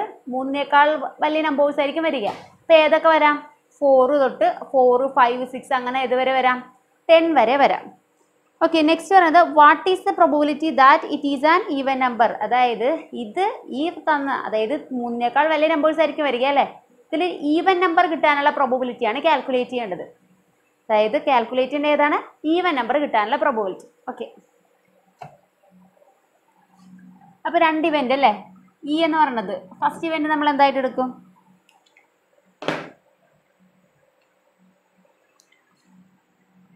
അപ്പോൾ ഇ എന്ന് പറയുന്ന ഇവൻ്റ് നമ്മൾ എടുക്കുന്നത് നമ്മുടെ ഫസ്റ്റ് ഇവൻ്റ്. അതായത് പ്രോബബിലിറ്റി കണ്ടുപിടിക്കാൻ പറഞ്ഞ വെച്ചാൽ എന്തായിരുന്നു? ആ എടുക്കുന്ന കാർഡ് എന്ന് പറയുന്നത് എന്തായിരിക്കും? ഈവൻ നമ്പർ ആയിരിക്കും. അപ്പോൾ തന്നെ നമ്പർ ഓഫ് ദ കാർഡ് എന്തായിരിക്കണം? ഈവൻ നമ്പർ അല്ലേ വരേണ്ടത്. The number on the drone card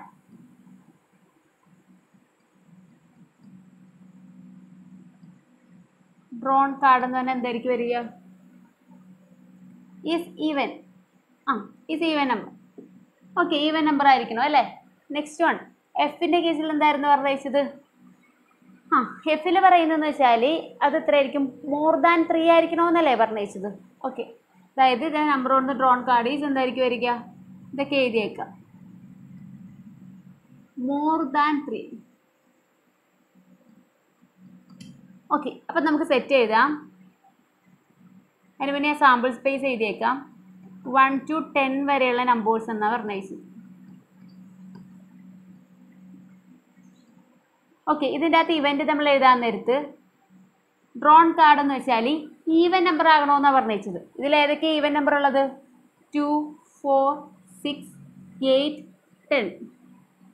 നമ്മൾ 2, 4, 6, 8, 10 എല്ലാം എഴുതി അല്ലേ. അടുത്ത നെക്സ്റ്റ് ഇവൻറ്റിൽ പറഞ്ഞതെന്ന് വെച്ചാൽ മോർ ദാൻ 3 എന്നാണ് പറഞ്ഞത്. 3നേക്കാൾ വലിയ ഏതൊക്കെ നമ്പേഴ്സ് ഉണ്ടാവും? 4 to 10 വരെയുള്ള നമ്പേഴ്സാണുള്ളത്. 4, 5, 6, 7, 8, 9, 10. ഇനി ഇതിൻ്റെ ഇൻ്റർസെക്ഷൻ എടുക്കാം. ഇൻ്റർസെക്ഷൻ എടുക്കുമ്പോൾ ഏതൊക്കെ വരും? 4ഉം 4ഉം ഉണ്ട് അല്ലേ.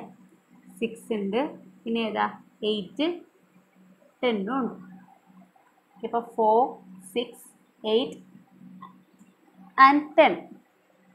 ഇനി ഇതിൻ്റെ എല്ലാത്തിൻ്റെയും പ്രോബബിലിറ്റി കാൽക്കുലേറ്റ് ചെയ്യാം. അപ്പോൾ പ്രോബബിലിറ്റി കാൽക്കുലേറ്റ് ചെയ്യാൻ നേരത്ത് P of E is equal to favourable outcome എന്ന് പറയുന്നത് 1 2 3 4 5 അല്ലേ. 5 ഡിവൈഡ് ബൈ ടോട്ടൽ 10 ആണ് വരിക. അപ്പം ആൻസർ 1/2 എന്നാണ് കിട്ടുക. അടുത്ത പി ഓഫ് എഫ് എന്ന് പറയുമ്പോൾ എങ്ങനെയായിരിക്കും വരിക? 7/10 എന്നാണ് വരിക. അടുത്ത P of E intersection F എന്ന് പറയുന്നത് നമുക്ക് കിട്ടുക 4/10 എന്നാണ് വരിക. കട്ട് ചെയ്യുമ്പോൾ എത്ര വരും? 5 അല്ലേ. 2/5 ആണ് ആൻസർ വരും. ഓക്കെ അല്ലേ? ഇനി ചെയ്യേണ്ടത് കണ്ടുപിടിക്കേണ്ടത് എന്തായിരുന്നു? ഇ ഗിവൺ എഫ് ആയിരുന്നു കാൽക്കുലേറ്റ് ചെയ്യേണ്ടത്, കണ്ടീഷണൽ പ്രോബബിലിറ്റി. അപ്പോൾ P of E intersection F divided by P of F എന്നാണ് വരിക. ഇപ്പോൾ ഇൻ്റർസെക്ഷൻ ചെയ്യാൻ നേരത്ത് 2/5 ആയിരുന്നു ഉദ്ദേശിച്ചത്. ഓക്കെ, അത് നമ്മൾ സിംപ്ലിഫൈ ചെയ്യേണ്ടായിരുന്നു, അതായിരുന്നു കുറച്ചും കൂടി ബെറ്റർ. 4/10 തന്നെ എടുത്തു. Divide by P of F എന്ന് പറയുമ്പോൾ 7/10 ആണ് വരിക. 10 ക്യാൻസൽ ആയിപ്പോയി. ആൻസർ 4/7 എന്നാണ് കിട്ടുക. അപ്പോൾ P of E given F എന്ന് പറഞ്ഞാൽ എന്ത് കിട്ടി? ആൻസർ എത്ര കിട്ടിയത്?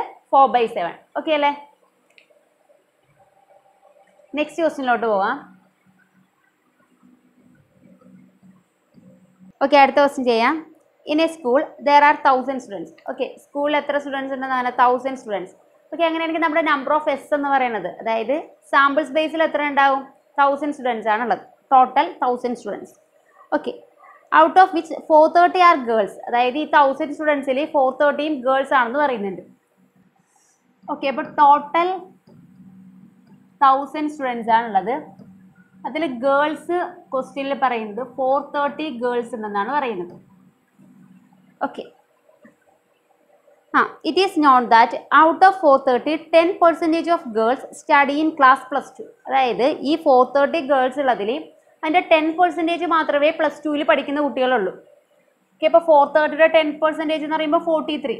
അപ്പോൾ +2ൽ പഠിക്കുന്ന എത്ര ആയിരിക്കും ഉണ്ടാവുക? ഓക്കെ, അപ്പോൾ +2ൽ പഠിക്കുന്ന ഗേൾസ് എന്ന് പറഞ്ഞത് 43 ഗേൾസ് ആണുള്ളത്.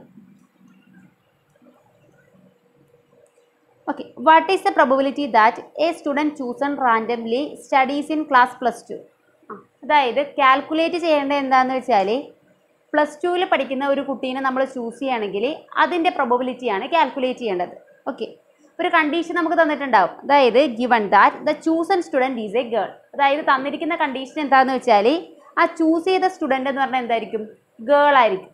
ഓക്കെ, അപ്പോൾ ഒരു കണ്ടീഷനെ ബേസ് നമ്മൾ കണ്ടീഷണൽ പ്രോബബിലിറ്റി എങ്ങനെ ചെയ്യുക? സെക്കൻഡ് ഇവൻ്റ് എന്ന് പറയുന്നത് ഓൾറെഡി നടന്നിട്ടുണ്ടാവും, എന്നിട്ട് അതിനെ വെച്ചിട്ട് നമ്മൾ എന്ത് ചെയ്യും? ഫസ്റ്റ് ഇവൻ്റ് കാൽക്കുലേറ്റ് ചെയ്യും അല്ലേ. അപ്പോൾ സെക്കൻഡ് ഇവൻ്റ് ആയിട്ട് ഇവിടെ പറയുന്നത് ഗിവൺ ദാറ്റ് എന്ന് പിന്നെ ക്വസ്റ്റ്യനിൽ തന്നിട്ടുണ്ടെങ്കിൽ അതല്ലെങ്കിൽ നോൺ ദാറ്റ് എന്നൊക്കെ പറഞ്ഞ് തന്നിട്ടുള്ളതായിരിക്കും നമ്മുടെ സെക്കൻഡ് ഇവൻ്റ്. അതായത് നമ്മൾ ചൂസ് ചെയ്തിരിക്കുന്ന കുട്ടി ഏതാണ്?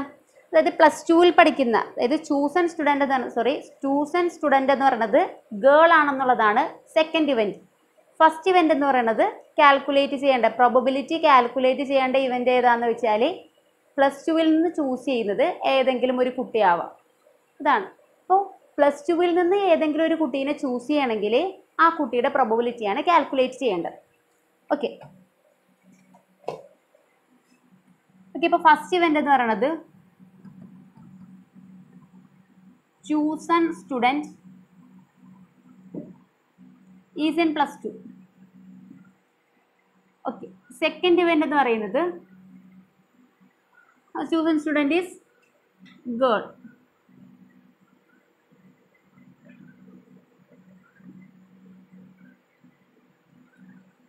ഓക്കെ, അപ്പോൾ അതിൻ്റെ പ്രോബബിലിറ്റി കാൽക്കുലേറ്റ് ചെയ്യണം എങ്ങനെയാണെന്ന് വെച്ചാൽ P of E is conditional പ്രോബബിലിറ്റിയുടെ ഇക്വേഷൻ ആദ്യം എഴുതാം. P of E given F is equal to P of E intersection F divided by P of F എന്നാണ് വരിക. ഓക്കെ, അപ്പോൾ P of E intersection F എന്ന് പറയുമ്പോൾ എന്തായിരിക്കും? അതായത് +2ലുള്ള കുട്ടിയായിരിക്കണം, അതെന്തായിരിക്കണം? ഗേൾ ആയിരിക്കണം. +2ൽ ഗേൾസ് എത്ര പേരുണ്ടെന്നാണ് ക്വസ്റ്റ്യനിൽ പറയുന്നത്? 43 ഗേൾസ് ഉണ്ടെന്നല്ലേ പറഞ്ഞത്? +2ൽ ആകെ എത്ര ഗേൾസാണ് ഉള്ളത്? 43 ഗേൾസ് ആണുള്ളത്. ഓക്കെ, അപ്പോൾ നമ്പർ ഓഫ് ഫേവറബിൾ ഔട്ട്കം എന്ന് പറയുന്നത് 43 ആണ് വരിക. നെക്സ്റ്റ് ടോട്ടൽ എത്രയാണെന്ന് പറഞ്ഞത്? 1000 ആണ് പറയുന്നത്. അപ്പോൾ 43 ഡിവൈഡ് ബൈ 1000 ആണ് P of E intersection F എന്ന് പറയുന്നത്. അടുത്ത പി ഓഫ് എഫ് എന്ന് പറയുന്നത് ചൂസ് ചെയ്തിരിക്കുന്ന സ്റ്റുഡൻറ്റ് എന്ന് പറഞ്ഞത് എന്തായിരിക്കണം? ഗേൾ ആയിരിക്കണമെന്നേ പറഞ്ഞിട്ടുള്ളൂ. ടോട്ടൽ എത്ര ഗേൾസ് ഉണ്ടായിരുന്നു? 430 ഗേൾസ് ആണുള്ളത്. ആ സ്കൂളിൽ 430 ഗേൾസ് ആണുള്ളത്. ഡിവൈഡ് ബൈ ടോട്ടൽ 1000 സ്റ്റുഡൻസും ആണുള്ളത്. ഓക്കെ, അങ്ങനെയാണെങ്കിൽ കണ്ടീഷണൽ പ്രോബബിലിറ്റി കാൽക്കുലേറ്റ് ചെയ്യാനായിട്ട് നേരെ സബ്സ്റ്റിറ്റ്യൂട്ട് ചെയ്താൽ മാത്രം മതി. 43 divide by 1000 all divided by 430 divide by 1000 എന്ന് വരും. ഓക്കെ, 1000 ക്യാൻസൽ ആയിപ്പോയി. 43 ബൈ 430 ആൻസർ 1/10 എന്നാണ് കിട്ടുക. അപ്പോൾ കണ്ടീഷണൽ പ്രോബബിലിറ്റി കാൽക്കുലേറ്റ് ചെയ്തപ്പോൾ നമുക്ക് ആൻസർ കിട്ടിയ എത്രയാണ്? ആൻസർ 1/10. ഓക്കെ അല്ലേ? Next problem.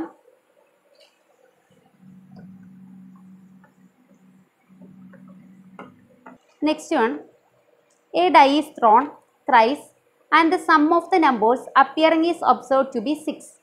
What is the conditional probability that number 4 has appeared at least once?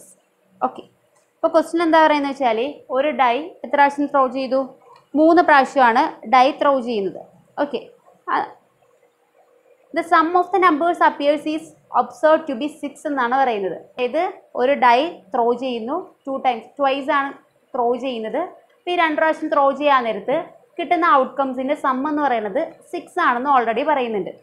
പിന്നെ പറയുന്നത് എന്താണെന്ന് വെച്ചാൽ കണ്ടുപിടിക്കേണ്ടത് what is the conditional probability that number 4 has appeared at least once എന്നാണ് പറയുന്നത്. അതായത് നമ്പർ 4 അറ്റ്ലീസ്റ്റ് 1 ടൈംസ് എങ്കിലും അപ്പിയർ ചെയ്തിട്ടുണ്ടെങ്കിൽ അതിൻ്റെ പ്രോബബിലിറ്റിയാണ് കാൽക്കുലേറ്റ് ചെയ്യേണ്ടത്. അപ്പോൾ ഓൾറെഡി നമുക്ക് ആദ്യം കണ്ടീഷൻ പറയുന്നുണ്ട്. അതായത് സം എത്രയായിരിക്കണമെന്നാണ് പറഞ്ഞത്? 6 ആയിരിക്കും. അതായത് ഔട്ട്കംസിൻ്റെ സം എന്ന് പറയുന്നത് 2 ഡൈസ് ത്രോ ചെയ്യുമ്പോൾ കിട്ടുന്നത് എത്രയായിരിക്കും? 6 ആണെന്നാണ് പറഞ്ഞിട്ടുള്ളത്.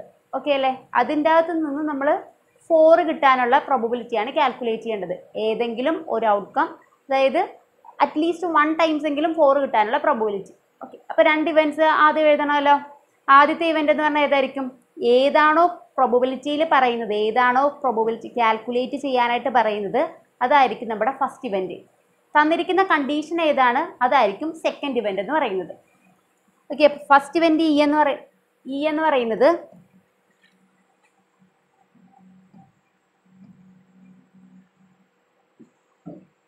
number 4 has appeared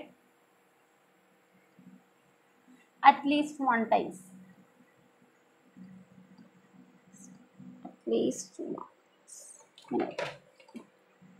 At least once. Okay, അടുത്ത എഫ് എന്ന് പറഞ്ഞാൽ എന്തായിരിക്കും വരിക? സം ഓഫ് ദ ഔട്ട്കംസ് എന്ന് പറഞ്ഞത് 6 ആവാനുള്ള പ്രോബബിലിറ്റി. ആ ഒരു ഇവൻ്റാണ് ഫസ്റ്റ്. അതായത് ഫസ്റ്റ് വൺ എന്ന് പറയുമ്പോൾ നമുക്ക് കാൽക്കുലേറ്റ് ചെയ്യേണ്ട ഇവൻ്റ് ആയിരിക്കും. സെക്കൻഡ് ആണെന്ന് പറയുമ്പോൾ നടന്ന ഇവൻ്റ്. ഓക്കെ, അപ്പോൾ ആദ്യം ഈ എഴുതണം. ഇവിടെ പറഞ്ഞിരിക്കുന്നത് എന്താ? 4 അറ്റ്ലീസ്റ്റ് 1 ടൈംസ് എങ്കിലും എന്ത് ചെയ്യാം? 4 അപ്പിയർ ചെയ്യണമെന്നല്ലേ പറഞ്ഞത്? ഓക്കെ, ഔട്ട്കംസ് 4-1, 4-2, 4-3 എക്സെട്ര എവിടം വരെ വരാം? 4-6 വരെ വരാം അല്ലേ?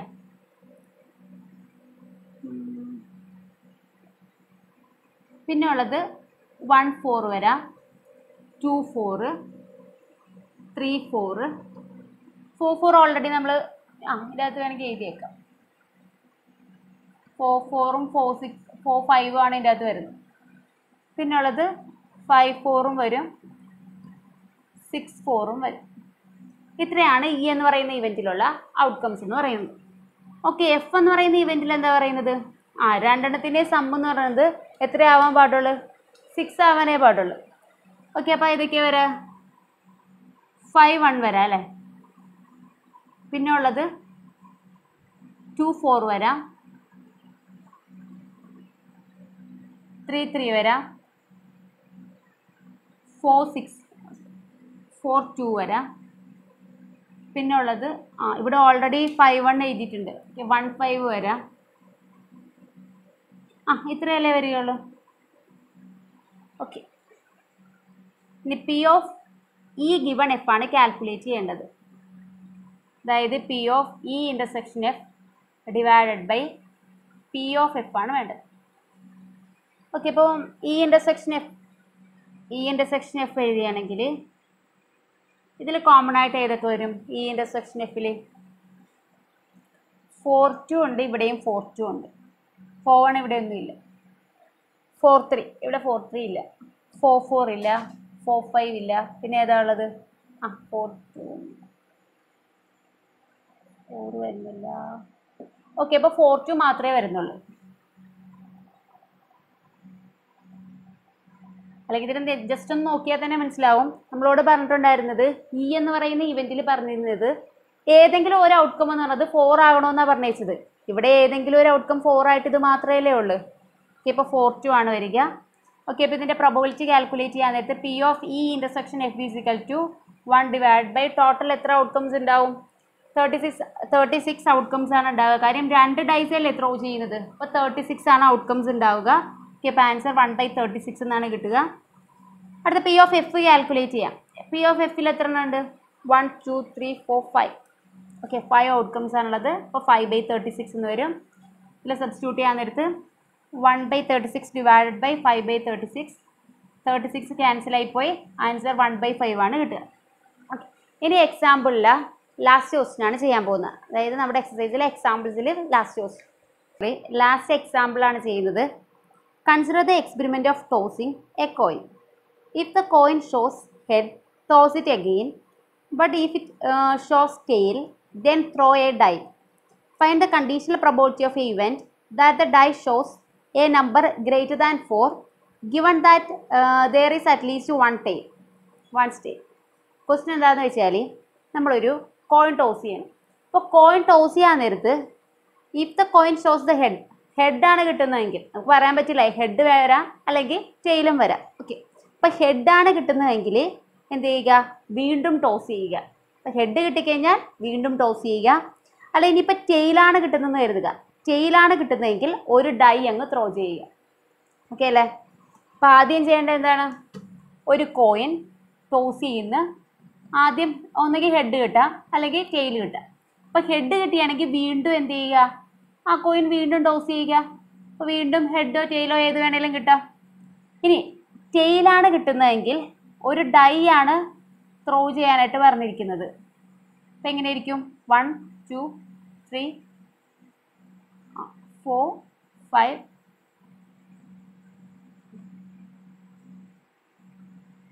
5 6 ഈ രീതിയിലായിരിക്കും വരിക. ഓക്കെ, അപ്പോൾ നമ്മുടെ സാമ്പിൾ സ്പേസ് ഇരിക്കുമ്പോൾ അപ്പോൾ എങ്ങനെയായിരിക്കും വരിക? ഇതാ ഇവിടെ എച്ച് ആയിരുന്നുണ്ടായിരുന്നു അല്ലേ? എച്ച് അടുത്ത് എന്തായിരിക്കും വരിക? HT. ഇവിടെയാണെങ്കിൽ സാമ്പിൾ സ്പേസിൽ വരുന്നത് T1 T2 T3 T4 T5 T6. ഇതാണ് നമ്മുടെ ടോട്ടൽ ഔട്ട്കംസ് എന്ന് പറയുന്നത്. 8 ഔട്ട്കംസ് ആണുള്ളത്. ഓക്കെ അല്ലേ?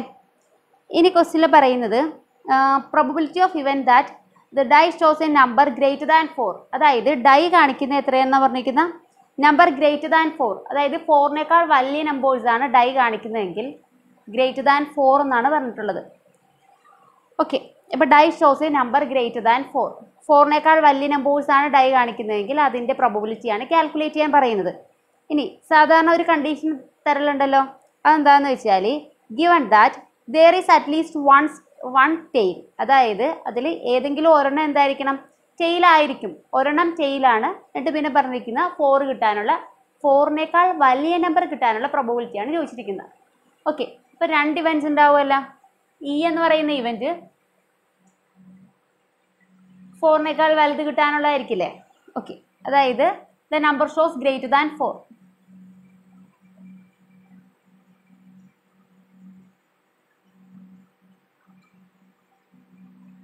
അടുത്ത എഫ് എന്ന് പറയുന്ന ഇവന്റ് ഏതായിരിക്കും വരിക? അറ്റ്ലീസ്റ്റ് ഏതെങ്കിലും ഒരെണ്ണം എന്ത് വരണം? ടെയിൽ വരണമെന്നാണ് പറഞ്ഞത്. there is at least one tail. Okay, ഒരു പ്രാവശ്യമെങ്കിലും ടെയിൽ വരണം. ഓക്കെ അല്ലേ?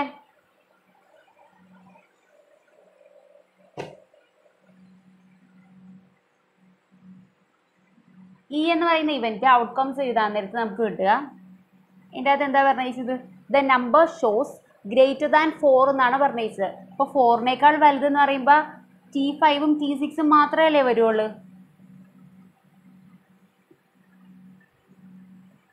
ഓക്കെ, ഇനി എഫ് എന്ന് പറയുന്ന ഇവന്റിന്റെ കേസിൽ എന്നത് there is at least once tail എന്നാ പറയുന്നത്. അതായത് ഒരു പ്രാവശ്യമെങ്കിലും ടെയിൽ വന്നിട്ടുണ്ടാവണം. അപ്പം ഇതിന്റെ കേസിലാണെങ്കിൽ H3 വരും, ഇവിടെ ആണെങ്കിലോ T1 T2 അങ്ങനെ T6 വരെ വരും.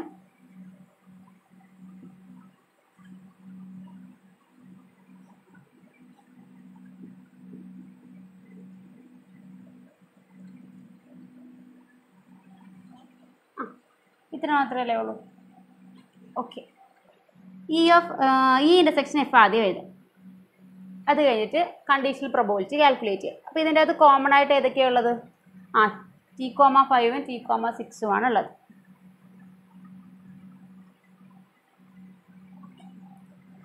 ഇതിൻ്റെ പ്രോബബിലിറ്റി കാൽക്കുലേറ്റ് ചെയ്യുന്നതിന് മുന്നേ അറിഞ്ഞിരിക്കേണ്ട ഒരു കാര്യം എന്താണെന്ന് വെച്ചാൽ, നമ്മളിപ്പോൾ സാധാരണ പ്രോബബിലിറ്റി കാൽക്കുലേറ്റ് ചെയ്യുമ്പോൾ എങ്ങനെയായിരിക്കും? ഇപ്പോൾ ഒരു കോയിൻ ടോസ് ചെയ്തു, നമുക്ക് ഹെഡ് അല്ലെങ്കിൽ ടെയിലാണ് കിട്ടുക. അതായത് നമ്പർ ഓഫ് ചാൻസ്, ഒന്ന് ഹെഡ് കിട്ടാനുള്ള ഒരു ചാൻസ് എന്ന് പറയുമ്പോൾ, അതായത് പ്രോബബിലിറ്റി നമ്മൾ എടുക്കാൻ നേരത്തെ എന്തായിരിക്കും? ഹെഡ് എത്ര പ്രാവശ്യം വന്നിട്ടുണ്ട് ഡിവൈഡഡ് ബൈ, അതായത് number of favourable outcome divide by total number of outcomes എന്നല്ലേ വരിക. ഹെഡ് എന്തായാലും ഒരു പ്രാവശ്യമല്ലേ വരും, ഡിവൈഡഡ് ബൈ ടോട്ടൽ എത്ര വരാം? ഒന്നുകിൽ H അല്ലെങ്കിൽ T അല്ലേ. അപ്പോൾ ടോട്ടൽ നമ്പർ ഓഫ് ഔട്ട്കംസ് എന്ന് പറഞ്ഞത് 2 അല്ലേ വരിക. അപ്പോൾ 1/2 ചാൻസ് ആണ് ഹെഡ് വരാനുള്ളത്. ടെയിലിൻ്റെ കേസിലാണെങ്കിലും 1/2 ആണ് വരിക. ഇനി ഡൈയുടെ കേസിലാകുമ്പോൾ ഡിഫറൻ്റ് അല്ലേ വരുന്നത്. ഡൈയുടെ കേസിൽ എങ്ങനെയായിരിക്കും വരിക? ഇവിടെ ഇപ്പോൾ 2 ഉള്ള പോലെ അല്ലല്ലോ. ഇവിടുത്തെ ഔട്ട്കംസ് എന്ന് വെച്ചാൽ 6 ആണ്. അപ്പോൾ ഇതിൻ്റെ ഓരോന്നിൻ്റെയും ചാൻസ് എന്ന് പറയുന്നത് 1/6 ആയിരിക്കും വരിക. എല്ലാ കേസിലും എന്താ വരിക? 1/6 ചാൻസ് ആണുള്ളത്. 6 കിട്ടാൻ 1/6 ആണ് ചാൻസ് ഉള്ളത്.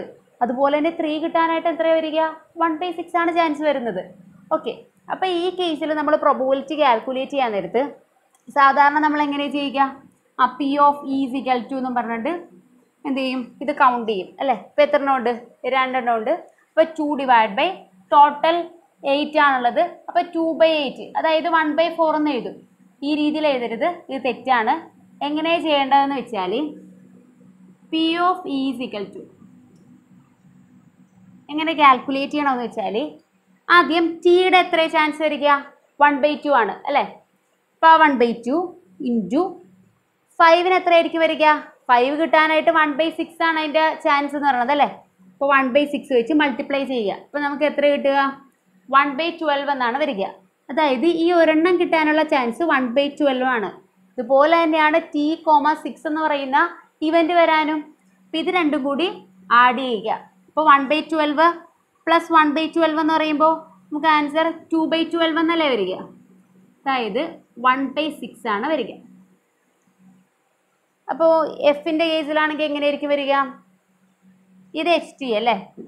ഇതിൻ്റെ കേസിൽ H കിട്ടാനായിട്ടുള്ള ചാൻസ് 1/2, T കിട്ടാനും എത്ര വരിക? 1/2. രണ്ടും കൂടി മൾട്ടിപ്ലൈ ചെയ്യുമ്പോൾ നമുക്ക് വരുന്നത് 1/4 ആണ് വരിക. P of F is equal to 1/4 plus അടുത്തത് ഇതിൻ്റെ ഓരോന്നിൻ്റെയും കേസിൽ എത്രയായിരിക്കും വരിക? ടിയുടെ ആണെങ്കിൽ 1/2 വരും, 1ൻ്റെ ആണെങ്കിൽ 1/6. അപ്പോൾ നമുക്ക് കിട്ടുക 1/12 എന്നാണ് കിട്ടുക. ഓക്കെ, 1/12. ഇങ്ങനെ 1/12, അതായത് 1/12 വരുന്ന എത്ര എണ്ണം ഉണ്ട്? 1 2 3 4 5 6 അല്ലേ. ഇൻറ്റു 6 ചെയ്യുക.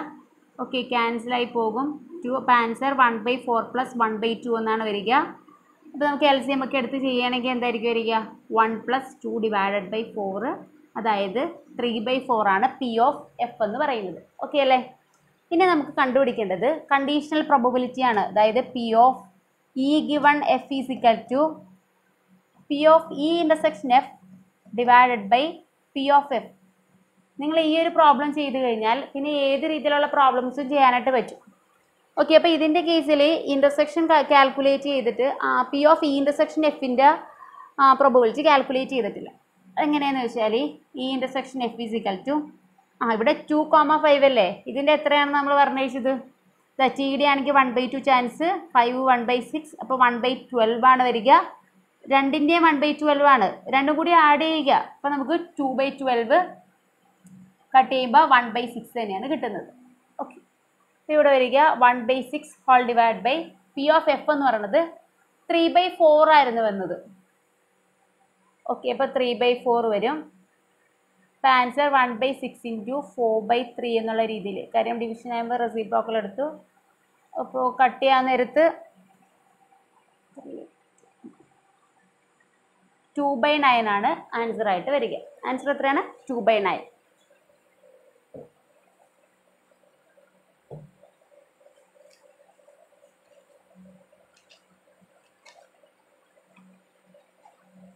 ഓക്കെ, ഇനി എക്സസൈസിലേക്ക് പോവാം.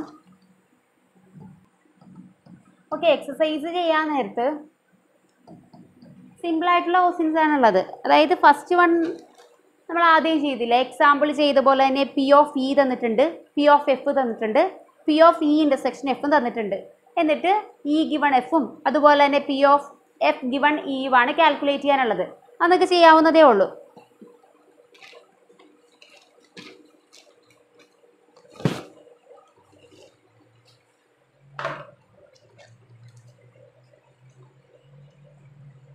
അടുത്തൊരു ക്വസ്റ്റ്യൻ സെക്കൻഡ് വണ്ണിൽ എന്താ പറയുന്നത്? Compute P of A given B ആണ് കാൽക്കുലേറ്റ് ചെയ്യാനുള്ളത്. അതിൻ്റെ അതും പി ഓഫ് ബിയും പി ഓഫ് എ ഇൻ്റർസെക്ഷൻ ബിയും തന്നിട്ടുണ്ട്. ഓക്കെ, പി ഓഫ് ബിയും എ ഇൻ്റർസെക്ഷൻ ബിയും അറിയാമെങ്കിൽ P of A given B ചെയ്യാമല്ലോ. എന്തായാലും ചെയ്യാം.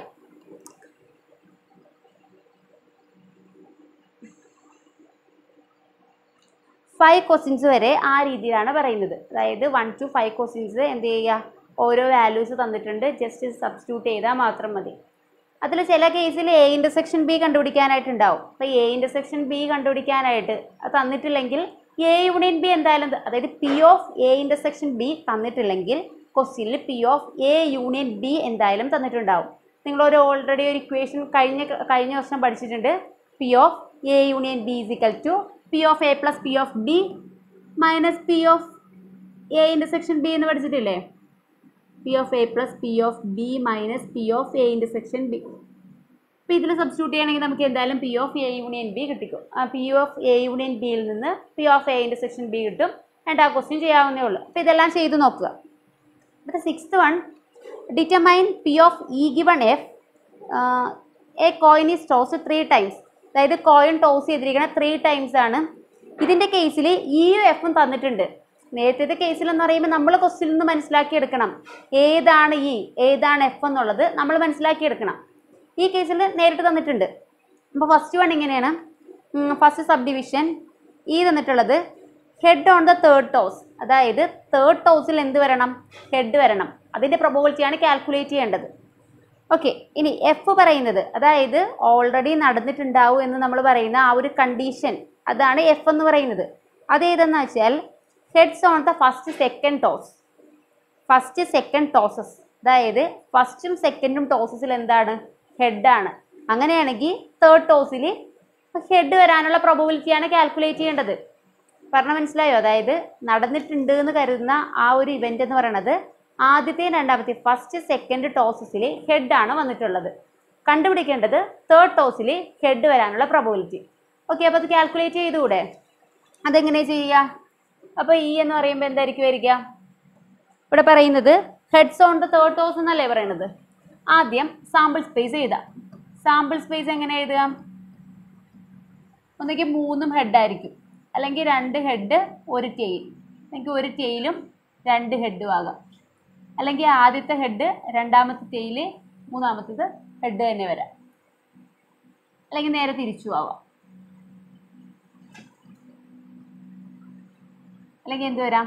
3 അല്ല ആദ്യത്തെ ടെയിലും ബാക്കി 2 ഹെഡ്. അത് ഓൾറെഡി എഴുതിയിട്ടുണ്ട് അല്ലേ? ഓക്കെ, 3 ടെയിൽ വരാം.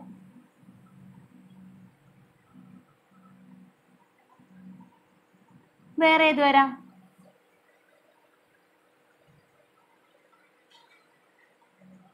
വേറെ വരാൻ പറ്റിയത് 2 ടെയിൽ വന്നിട്ട് വേറെ ഹെഡ് വരാം.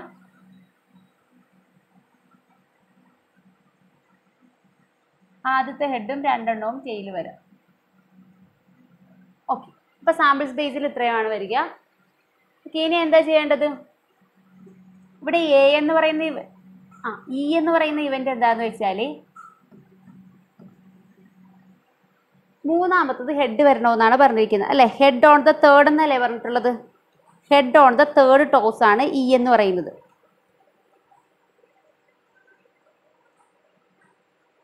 ഓക്കെ, തേർഡ് ടോസിൽ ഹെഡ് വരണം. തേർഡ് വൺ എന്ന് പറയുമ്പോൾ ഇതല്ലേ, ഇതിൽ ഹെഡ് വരണം. ഓക്കെ, അപ്പോൾ ഏതൊക്കെ വരും? എച്ച് എച്ച് വരും, ടി എച്ച് എച്ച് വരും, പിന്നെ H T H, T T H, നാലെണ്ണേ ഉള്ളൂ. അടുത്ത എഫ് എന്ന് പറയുന്ന ഇവൻറ്റിൻ്റെ കേസിൽ എങ്ങനെയാണ് പറഞ്ഞത്? അതിൻ്റെ അകത്ത് പറയുന്നത് heads on the first 2 toss. ആദ്യത്തെ 2 ടോസസിലും എന്ത് വരണം? ഹെഡ് വരണം. അപ്പോൾ ആദ്യത്തെ 2 ടോസസിലും ഹെഡ് വന്നിരിക്കുന്ന ഇവിടെ വന്നിട്ടുണ്ട്, ഈ കേസിൽ വന്നിട്ടുണ്ട്, വേറെ ഒന്നിലും വന്നിട്ടില്ല. അപ്പോൾ എച്ച് എച്ച് എച്ചും അതുപോലെ എച്ച് എച്ച് ടി ആണ് വരിക.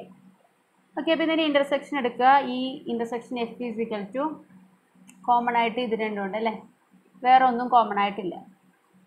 സോറി, എച്ച് എച്ച് മാത്രമേ കോമൺ ആയിട്ടുള്ളൂ. ഓക്കെ, അപ്പോൾ അതിൻ്റെ പ്രോബബിലിറ്റി കാൽക്കുലേറ്റ് ചെയ്യാൻ നേരത്ത് P of E is equal to 2 3 4 divide by total നമ്മുടെ സാമ്പിൾ സ്പേസിൽ 8 ആണുള്ളത്. ഓക്കെ, അപ്പോൾ ആൻസർ 1/2 എന്ന് കിട്ടും. അടുത്ത പി ഓഫ് എഫ് കാൽക്കുലേറ്റ് ചെയ്യാൻ നേരത്ത് വരുന്നത് 2 ഔട്ട്കംസ് അല്ലേ ഉള്ളൂ. ഇപ്പോൾ 2 ഉള്ളതുകൊണ്ട് 2/8, ഇപ്പോൾ ആൻസർ വരിക 1/4. Next P of E intersection F calculate ചെയ്യുമ്പോൾ 1/8 ആണ് വരിക. ഓക്കെ, നമുക്ക് കണ്ടുപിടിക്കേണ്ടിയിരുന്നത് കണ്ടീഷണൽ പ്രോബബിലിറ്റി ആണ് അല്ലേ. അതായത് P of E given F ആണ് കാൽക്കുലേറ്റ് ചെയ്യേണ്ടത്. അതായത് P of E intersection F divided by P of F ആണ് വരിക. Intersection P of E intersection F 1/8, P of F എന്ന് പറയുന്നത് 2/8 വരുന്നു. കട്ട് ചെയ്യുമ്പോൾ 8 ക്യാൻസലായി, ആൻസർ 1/2 എന്നാണ് കിട്ടുക. ഓക്കെ അല്ലേ. നെക്സ്റ്റ് 2-3 ക്വസ്റ്റ്യൻസ് എന്ത് ചെയ്യുക, നിങ്ങൾക്ക് തന്നെ ചെയ്യാവുന്നേ ഉള്ളൂ. സിമ്പിളാണ്, ചെയ്ത് നോക്കുക, ഹോംവർക്കായിട്ട് തന്നെ ചെയ്യുക. നെക്സ്റ്റ് ഒരു question, the mother and 9th question, exercise 13.1 9th ക്വസ്റ്റ്യനാണ്. The mother, father and son line up at random for a family picture. Okay, ഒരു ഫാമിലി പിക്ചറിന് വേണ്ടിയിട്ട് എന്ത് ചെയ്തു? മദറും ഫാദറും അതുപോലെ തന്നെ എന്ത് ചെയ്ത് സണ്ണും, ഇവർ 3 പേരും കൂടി ലൈനപ്പ് ചെയ്യുകയാണ്. അപ്പോൾ അങ്ങനെ നിൽക്കാൻ നേരത്ത് നമ്മുടെ കണ്ടീഷൻ, അതായത് കണ്ടീഷണൽ പ്രോബബിലിറ്റി വെച്ചിട്ടാണ് നമ്മൾക്ക് പ്രോബബിലിറ്റി കാൽക്കുലേറ്റ് ചെയ്യേണ്ടത്. അപ്പോൾ ഇയും എഫും 2 ഇവൻറ്റ്സ് ഉണ്ടായിരിക്കണമല്ലോ. അപ്പോൾ ഇയും എഫും ഓൾറെഡി തന്നിട്ടുണ്ട്. ഇ എന്ന് പറയുന്നത് സൺ ഓൺ ദ 1 എൻഡ്, അതായത് ഏതെങ്കിലും ഒരു എൻഡിൽ ആരായിരിക്കണം നിൽക്കേണ്ടത്? സണ്ണായിരിക്കണം ഏതെങ്കിലും ഒരു എൻഡിൽ നിൽക്കേണ്ടത്. ഇനി എഫ് എന്ന് പറയുന്ന ഇവൻ്റ് എന്താണെന്ന് വെച്ചാൽ ഫാദർ ഇൻ മിഡിൽ, അതായത് ഫാദർ മിഡിലായിരിക്കണം. ഓക്കെ, നമുക്കറിയാം സെക്കൻഡ് ഇവൻ്റ് ആയിരിക്കും നടന്നിട്ടുണ്ടാവുക അല്ലേ. സെക്കൻഡ് ഇവൻ്റ് ഓൾറെഡി നടന്നിട്ടുണ്ടാവും, എന്നിട്ട് ഫസ്റ്റ് ഇവൻറ്റിനെ ബേസ് ചെയ്തിട്ട് നമ്മൾ പ്രോബബിലിറ്റി കാൽക്കുലേറ്റ് ചെയ്യും. നമ്മുടെ കണ്ടീഷൻ എന്താണ്? ഫാദർ മിഡിലാണ് നിൽക്കുന്നത്. അങ്ങനെയാണെങ്കിൽ സൺ ഏതെങ്കിലും ഒരു സൈഡിൽ നിൽക്കാൻ, ഏതെങ്കിലും 1 എൻഡിൽ സൺ നിൽക്കാൻ ഉള്ള പ്രോബബിലിറ്റി, അതായത് സൺ ഏതെങ്കിലും ഒരു എൻഡിലാണ് നിൽക്കുന്നതെങ്കിൽ അതിൻ്റെ പ്രോബബിലിറ്റി കാൽക്കുലേറ്റ് ചെയ്യുക. ഓക്കെ അല്ലേ. അപ്പോൾ ആദ്യം സാമ്പിൾ സ്പേസ് എഴുതണം അല്ലേ. സാമ്പിൾ സ്പേസ് എഴുതാൻ നേരത്തെ എസ് ഈസ് ഈക്വൽ ടു ആദ്യം മദർ ആദ്യം നിന്നു, പിന്നെ ഫാദർ, പിന്നെ സണ്ണാണ് നിന്നെന്ന് എഴുതുക. പിന്നീട് എന്ത് ചെയ്യാം? തിരിച്ച് വേണമെങ്കിൽ സൺ മിഡിലും ഫാദർ എൻഡിലുമായിട്ട് വരാം. എനിക്ക് ഫാദർ ആദ്യമേ വന്നു എന്ന് എഴുതുക, പിന്നെ മദറും സണ്ണും, പിന്നെ ഫാദർ നിന്നു, പിന്നെ സണ്ണും മദറും ആയിക്കൂടെ. പിന്നെ എന്ത് ചെയ്യാം? സൺ ആദ്യം നിൽക്കുക അല്ലേ. മദറും ഫാദറും മദറും നിന്നു, പിന്നെ സണ്ണും മദറും ഫാദറും നിന്നു. ഓക്കെ, ഇതാണ് നമ്മുടെ സാമ്പിൾ സ്പേസ് എന്ന് പറയുന്നത്. ഓക്കെ അല്ലേ. ഇനി എന്താണെന്ന് വെച്ചാൽ നമുക്ക് ഇവൻറ്റ് കാൽക്കുലേറ്റ് ചെയ്യണം അല്ലേ.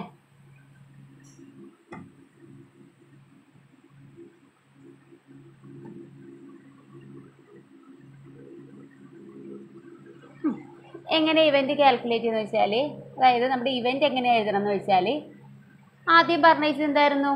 അതായത് സൺ ഏതെങ്കിലും എൻഡിൽ ഉണ്ടാവണമെന്നാണ് ഈ പറഞ്ഞത് അല്ലേ. ഏതെങ്കിലും ഒരു എൻഡിൽ സൺ നിൽക്കണം. ഓക്കെ, അപ്പോൾ ഏതെങ്കിലും ഒരു എൻഡ് എന്ന് പറയുമ്പോൾ ഇവിടെ എൻഡിൽ സണ്ണാണ്, ഇവിടെ സണ്ണാണ്, അതുപോലെ ഇവിടെ 2 എൻഡിലും എന്താ സൺ തന്നെയാണ് നിൽക്കുന്നത്. ഓക്കെ, അപ്പോൾ എം എഫ് എസും പിന്നെ എന്താ എഫ് എം എസ്, പിന്നെ S F M, S M F അല്ലേ. അടുത്ത എഫ് ആണെങ്കിലോ, എഫിൽ പറയുന്നത് എന്താണെന്ന് വെച്ചാൽ ഫാദർ മിഡിലിൽ വരണമെന്നാണ് പറഞ്ഞിരിക്കുന്നത് അല്ലേ. ഫാദർ മിഡിലിൽ വരണമെന്നല്ലേ. ഫാദർ ഇൻ മിഡിൽ എന്നാണ് പറഞ്ഞിരിക്കുന്നത്. ഓക്കെ അല്ലേ? അപ്പോൾ ഇവിടെ മിഡിലിൽ വന്നിട്ടുള്ള ഫാദർ ഈ കേസിൽ മിഡിൽ വന്നിട്ടുണ്ട് അല്ലേ?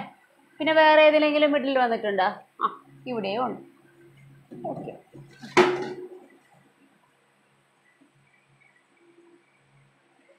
രണ്ടുമാണ് ഫാദർ മിഡിൽ വന്നിട്ടുള്ള രണ്ട് കേസസ് എന്ന് പറയുന്നത്. ഓക്കെ, അങ്ങനെയാണെങ്കിൽ നമുക്ക് ഇൻ്റർസെക്ഷൻ കണ്ടുപിടിക്കാം. ഈ ഇൻ്റർസെക്ഷൻ എഫ് ഈസിക്കൽ ടു ഇതിൻ്റെ അകത്ത് കോമൺ ആയിട്ട് ഏതൊക്കെ വരും? ഓക്കെ, ഇത് രണ്ടും കോമൺ ആണ്. പിന്നെ ഇത് രണ്ടെണ്ണം കോമൺ അല്ലേ? എസ് എഫ് എന്നും വന്നിട്ടുണ്ട്. അപ്പോൾ ഇതിൻ്റെ പ്രോബബിലിറ്റി കാൽക്കുലേറ്റ് ചെയ്യാൻ നേരത്ത് ഈ ഇൻ്റർസെക്ഷൻ എഫിൻ്റെ പ്രോബബിലിറ്റി എന്ന് പറയുമ്പോൾ 2 ടോട്ടൽ എത്രയുണ്ട്? 1 2 3 4 5 6 വരെ വരും. 2/6 ആണ് വരിക. അടുത്ത പി ഓഫ് ഇ എന്ന് പറയുമ്പോൾ എത്രയാണ് വരിക? 4/6. കാര്യം പി ഓഫ് ഇ ശരിക്കും പറഞ്ഞാൽ കാൽക്കുലേറ്റ് ചെയ്യേണ്ട ആവശ്യമില്ല, നമുക്ക് പി ഓഫ് എഫിൻ്റെ ആവശ്യമല്ലേ വരുന്നുള്ളൂ. ഓക്കെ, 2/6 വരും. അപ്പോൾ P of E intersection F എന്ന് പറയാൻ നേരത്ത് P of E given F എന്ന് പറയുമ്പോൾ P of E intersection F divided by P of F എന്നാണ് വരിക.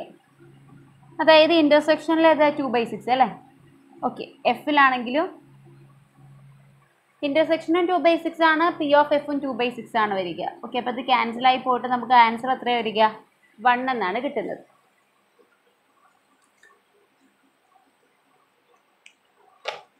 ഓക്കെ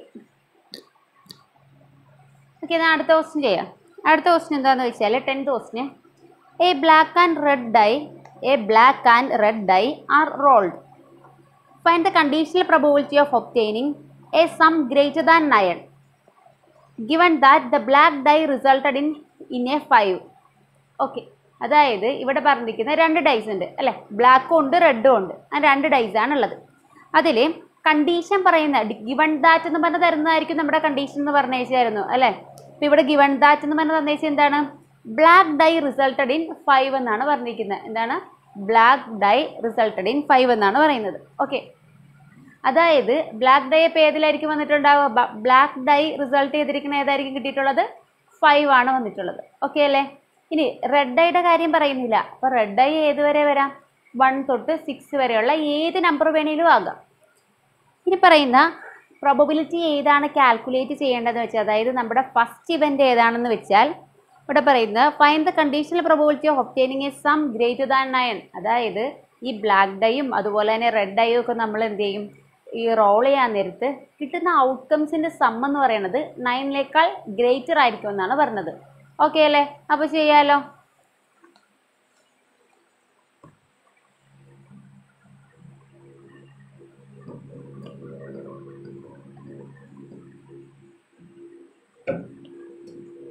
ഓക്കെ, അപ്പോൾ ഇതെങ്ങനെയാണ് ചെയ്യുക? ഇ എന്ന് പറയുന്ന ഇവൻ്റ് അല്ലേ? ഇ എന്ന് പറയുന്ന ഇവൻറ്റിൽ നമ്മളിപ്പോൾ സാമ്പിൾ സ്പേസ് എഴുതുകയാണെങ്കിൽ എങ്ങനെയായിരിക്കും വരിക? 1 1 അങ്ങനെ 1 2 1 3 അങ്ങനെ എക്സെട്ര 1 6 വരെ വരും. അങ്ങനെ 2 1 2 2 അങ്ങനെ പോകും അല്ലേ? പിന്നെ എന്തായിരിക്കും? 6 1 2 6 6 വരെ വരും. അപ്പോൾ അത് നിങ്ങൾക്ക് അറിയാമല്ലോ എഴുതാനായിട്ട്. ഇനി അത് എഴുതേണ്ട ആവശ്യമില്ല, നമുക്ക് ഈ രണ്ട് ഇവൻറ്റ്സ് എഴുതിച്ചാൽ മതി. ഇതിൻ്റെ അകത്ത് ഈയുടെ കേസിൽ, അതായത് ഫസ്റ്റ് കേസിൽ നമ്മളോട് എന്താ പറഞ്ഞത്? ഗ്രേറ്റർ ദാൻ 9 ആയിരിക്കും. അതായത് നമ്മളിപ്പോൾ ബ്ലാക്ക് ആയതുകൊണ്ട് ബ്ലാക്കിൻ്റെ ബി എന്നും റെഡിൻ്റെത് R എന്നുമാണ് ഡിനോട്ട് ചെയ്യുന്നത് എഴുതുക. പക്ഷേ ഇത് നമ്മൾ ബ്ലൂവും ബ്ലാക്കാണ് റെഡാണെന്നുള്ള രീതിയിൽ നമുക്ക് എഴുതേണ്ട ആവശ്യമൊന്നും വരുന്നില്ല. പക്ഷേ ആദ്യം എടുക്കുന്ന ഏതാണ് നമ്മൾ അസ്യൂം ചെയ്യുക? ഏറ്റവും ആദ്യം നമ്മൾ എടുക്കുന്ന ഡൈ എന്ത് ചെയ്യുക? ബ്ലാക്ക് ആയിട്ട് എടുക്കുക. അങ്ങനെയാണെങ്കിൽ രണ്ടാമത്തെ ഏതായിരിക്കും? റെഡ് ആയിരിക്കും. കാര്യം ഇപ്പോൾ ഫസ്റ്റ് സബ് ഡിവിഷൻസ് മാത്രമേ ആവുന്നുള്ളൂ. സെക്കൻഡ് സബ് ഡിവിഷനിൽ ഏതിൻ്റെ കാര്യമായിരിക്കും എഴുതേണ്ടത്? റെഡിൻ്റെ ആയിരിക്കും ചെയ്യേണ്ടത്. അപ്പോൾ റെഡിൻ്റെ ചെയ്യാൻ നേരത്ത് ഏറ്റവും ആദ്യം ഏതാ എടുത്തെന്നുള്ളൊരു ഓർമ്മ വേണ്ടേ? അപ്പോൾ ആദ്യം മനസ്സിലാക്കേണ്ടത് ഏറ്റവും ആദ്യത്തെ എന്ത് ചെയ്യുക? ആദ്യത്തെ ഡൈ നമ്മൾ ബ്ലാക്ക് ആയിട്ടും രണ്ടാമത്തെ ഡൈ റെഡായിട്ടും എടുത്ത്. ഓക്കെ അല്ലേ? ഇനി അപ്പോൾ ഇത് ടോസ് ചെയ്തപ്പോൾ 9നേക്കാൾ കൂടുതൽ വേണമെന്നല്ലേ പറഞ്ഞത്? 9നേക്കാൾ കൂടുതൽ എന്ന് പറയുമ്പോൾ ഏതൊക്കെ വരും? 1 ഇപ്പോൾ ഏതെങ്കിലും വരുമോ? ഇല്ലല്ലോ. 4ൻ്റെ കേസിലേ വരുള്ളൂ. കാര്യം 1ൻ്റെയും 2ൻ്റെയും 3ൻ്റെയും ഒപ്പം ഒന്നും ഈ പറയുന്ന 6 വരെ ആഡ് ചെയ്താലും എന്താ നമുക്ക് കിട്ടുക? 3+6 ആണെങ്കിൽ എത്ര കിട്ടും? 9 ആണ് കിട്ടുക. മാക്സിമം കിട്ടുന്ന 9 ആണ്. അപ്പോൾ 9നേക്കാൾ കൂടുതൽ വേണമെന്നാണ് പറഞ്ഞത്. ഓക്കെ, അപ്പോൾ 4 വെച്ചിട്ടേ പറ്റുള്ളൂ. 4ഉം 6ഉം കൂടി ആകുമ്പോൾ നമുക്ക് 10 കിട്ടും അല്ലേ? അപ്പോൾ 9നേക്കാൾ കൂടുതലാണ്. 5ന്റെ കേസിലാണെങ്കിലോ 5ഉം 6ഉം പറ്റും, അതുപോലെ 5ഉം 5ഉം പറ്റും. ഇനി 6ന്റെ കേസിലാണെങ്കിൽ എന്തെങ്കിലും പറ്റുമോ? 6ന്റെ കേസിൽ ഏതായിരിക്കും വരിക? 6ന്റെ കേസിലാണെങ്കിൽ 6 5 എന്തായാലും പറ്റും അല്ലേ? 6 5 എന്തായാലും പറ്റും, പിന്നെ 6 6ഉം പറ്റും. ഇത്രയുമാണ് ഔട്ട്കംസ് ഇ എന്ന് പറയുന്ന ഇവന്റിന്റെ കേസിൽ വരുന്നത്. ഇനി എഫിന്റെ കേസിൽ വരുന്നത് എങ്ങനെയാന്ന് വെച്ചാൽ, എഫ് എന്തായിരുന്നു പറഞ്ഞത്? ആദ്യത്തെ പറഞ്ഞത് എന്തായിരുന്നു? 9നേക്കാൾ വലിയ നമ്പേഴ്സ് ആയിരിക്കും എന്ത് ചെയ്യുക, സം ചെയ്ത് കഴിയുമ്പോൾ നമുക്ക് കിട്ടുന്നത് ഗ്രേറ്റർ ദാൻ 9 ആയിരിക്കും എന്ന് പറഞ്ഞു. രണ്ടാമത്തെ കേസിൽ എന്ന് പറയുന്നത്, എഫിന്റെ കേസിൽ പറഞ്ഞത് ബ്ലാക്ക് ഡൈ റിസൾട്ടഡ് ഇൻ 5 എന്നാ പറഞ്ഞത്. ബ്ലാക്ക് ഡൈ റിസൾട്ടഡ് ഇൻ 5, അതായത് ബ്ലാക്ക് ഡൈ ആണ് നമ്മുടെ ഫസ്റ്റ് ഡൈ അല്ലേ? അതിൽ ഫസ്റ്റ് 5 മാത്രമേ കിട്ടുള്ളൂ എന്നല്ലേ പറഞ്ഞത്. അപ്പോൾ രണ്ടാമത്തെ ഡൈ എന്ത് വേണേലും ആകാമല്ല. 5-1 ആവാം, 5-2 ആകാം, 5-3 ആകാം, അങ്ങനെ എത്ര വരെ ആകാം? 5-6 വരെ ആകാം അല്ലേ?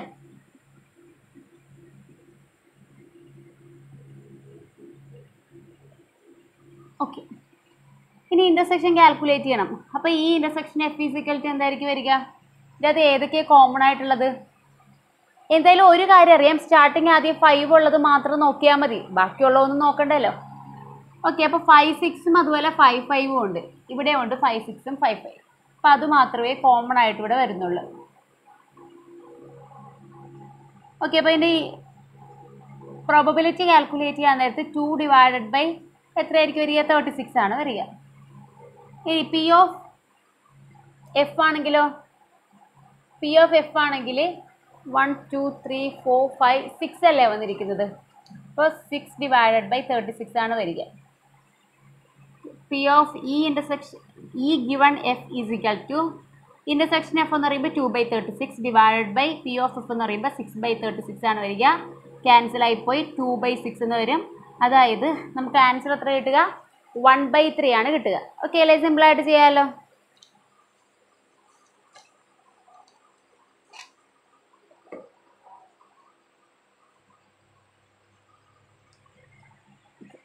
ലെവൻത്ത് ക്വസ്റ്റ്യൻ എന്താണെന്ന് വെച്ചാൽ, എ ഫെയർ ഡൈ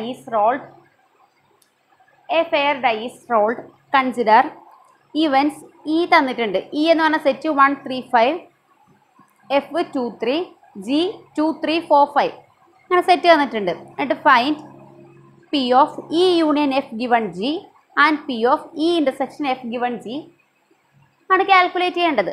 ഓക്കെ, അപ്പോൾ ചെയ്യാമല്ലോ. ഓക്കെ, അപ്പോൾ എന്തൊക്കെയാണ് തന്നിട്ടുണ്ടായിരുന്നത്?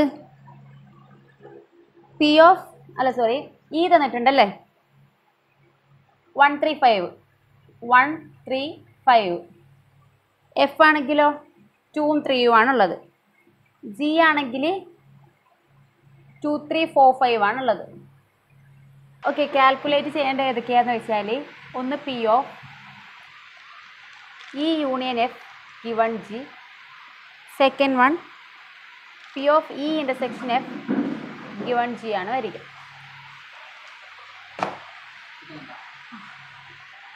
അപ്പം എങ്ങനെയാണ് ചെയ്യേണ്ടതെന്ന് വെച്ചാൽ, ആദ്യം ഇതിൻ്റെ യൂണിയൻ കാൽക്കുലേറ്റ് ചെയ്യുക. ഈ യൂണിയൻ എഫ് എന്ന് പറയുമ്പോൾ ഈ രണ്ട് സെറ്റും കൂടി ഒരുമിച്ച് എഴുതിയാൽ മതി. അപ്പോൾ 1 2 3 and 5 ആണ് വരിക.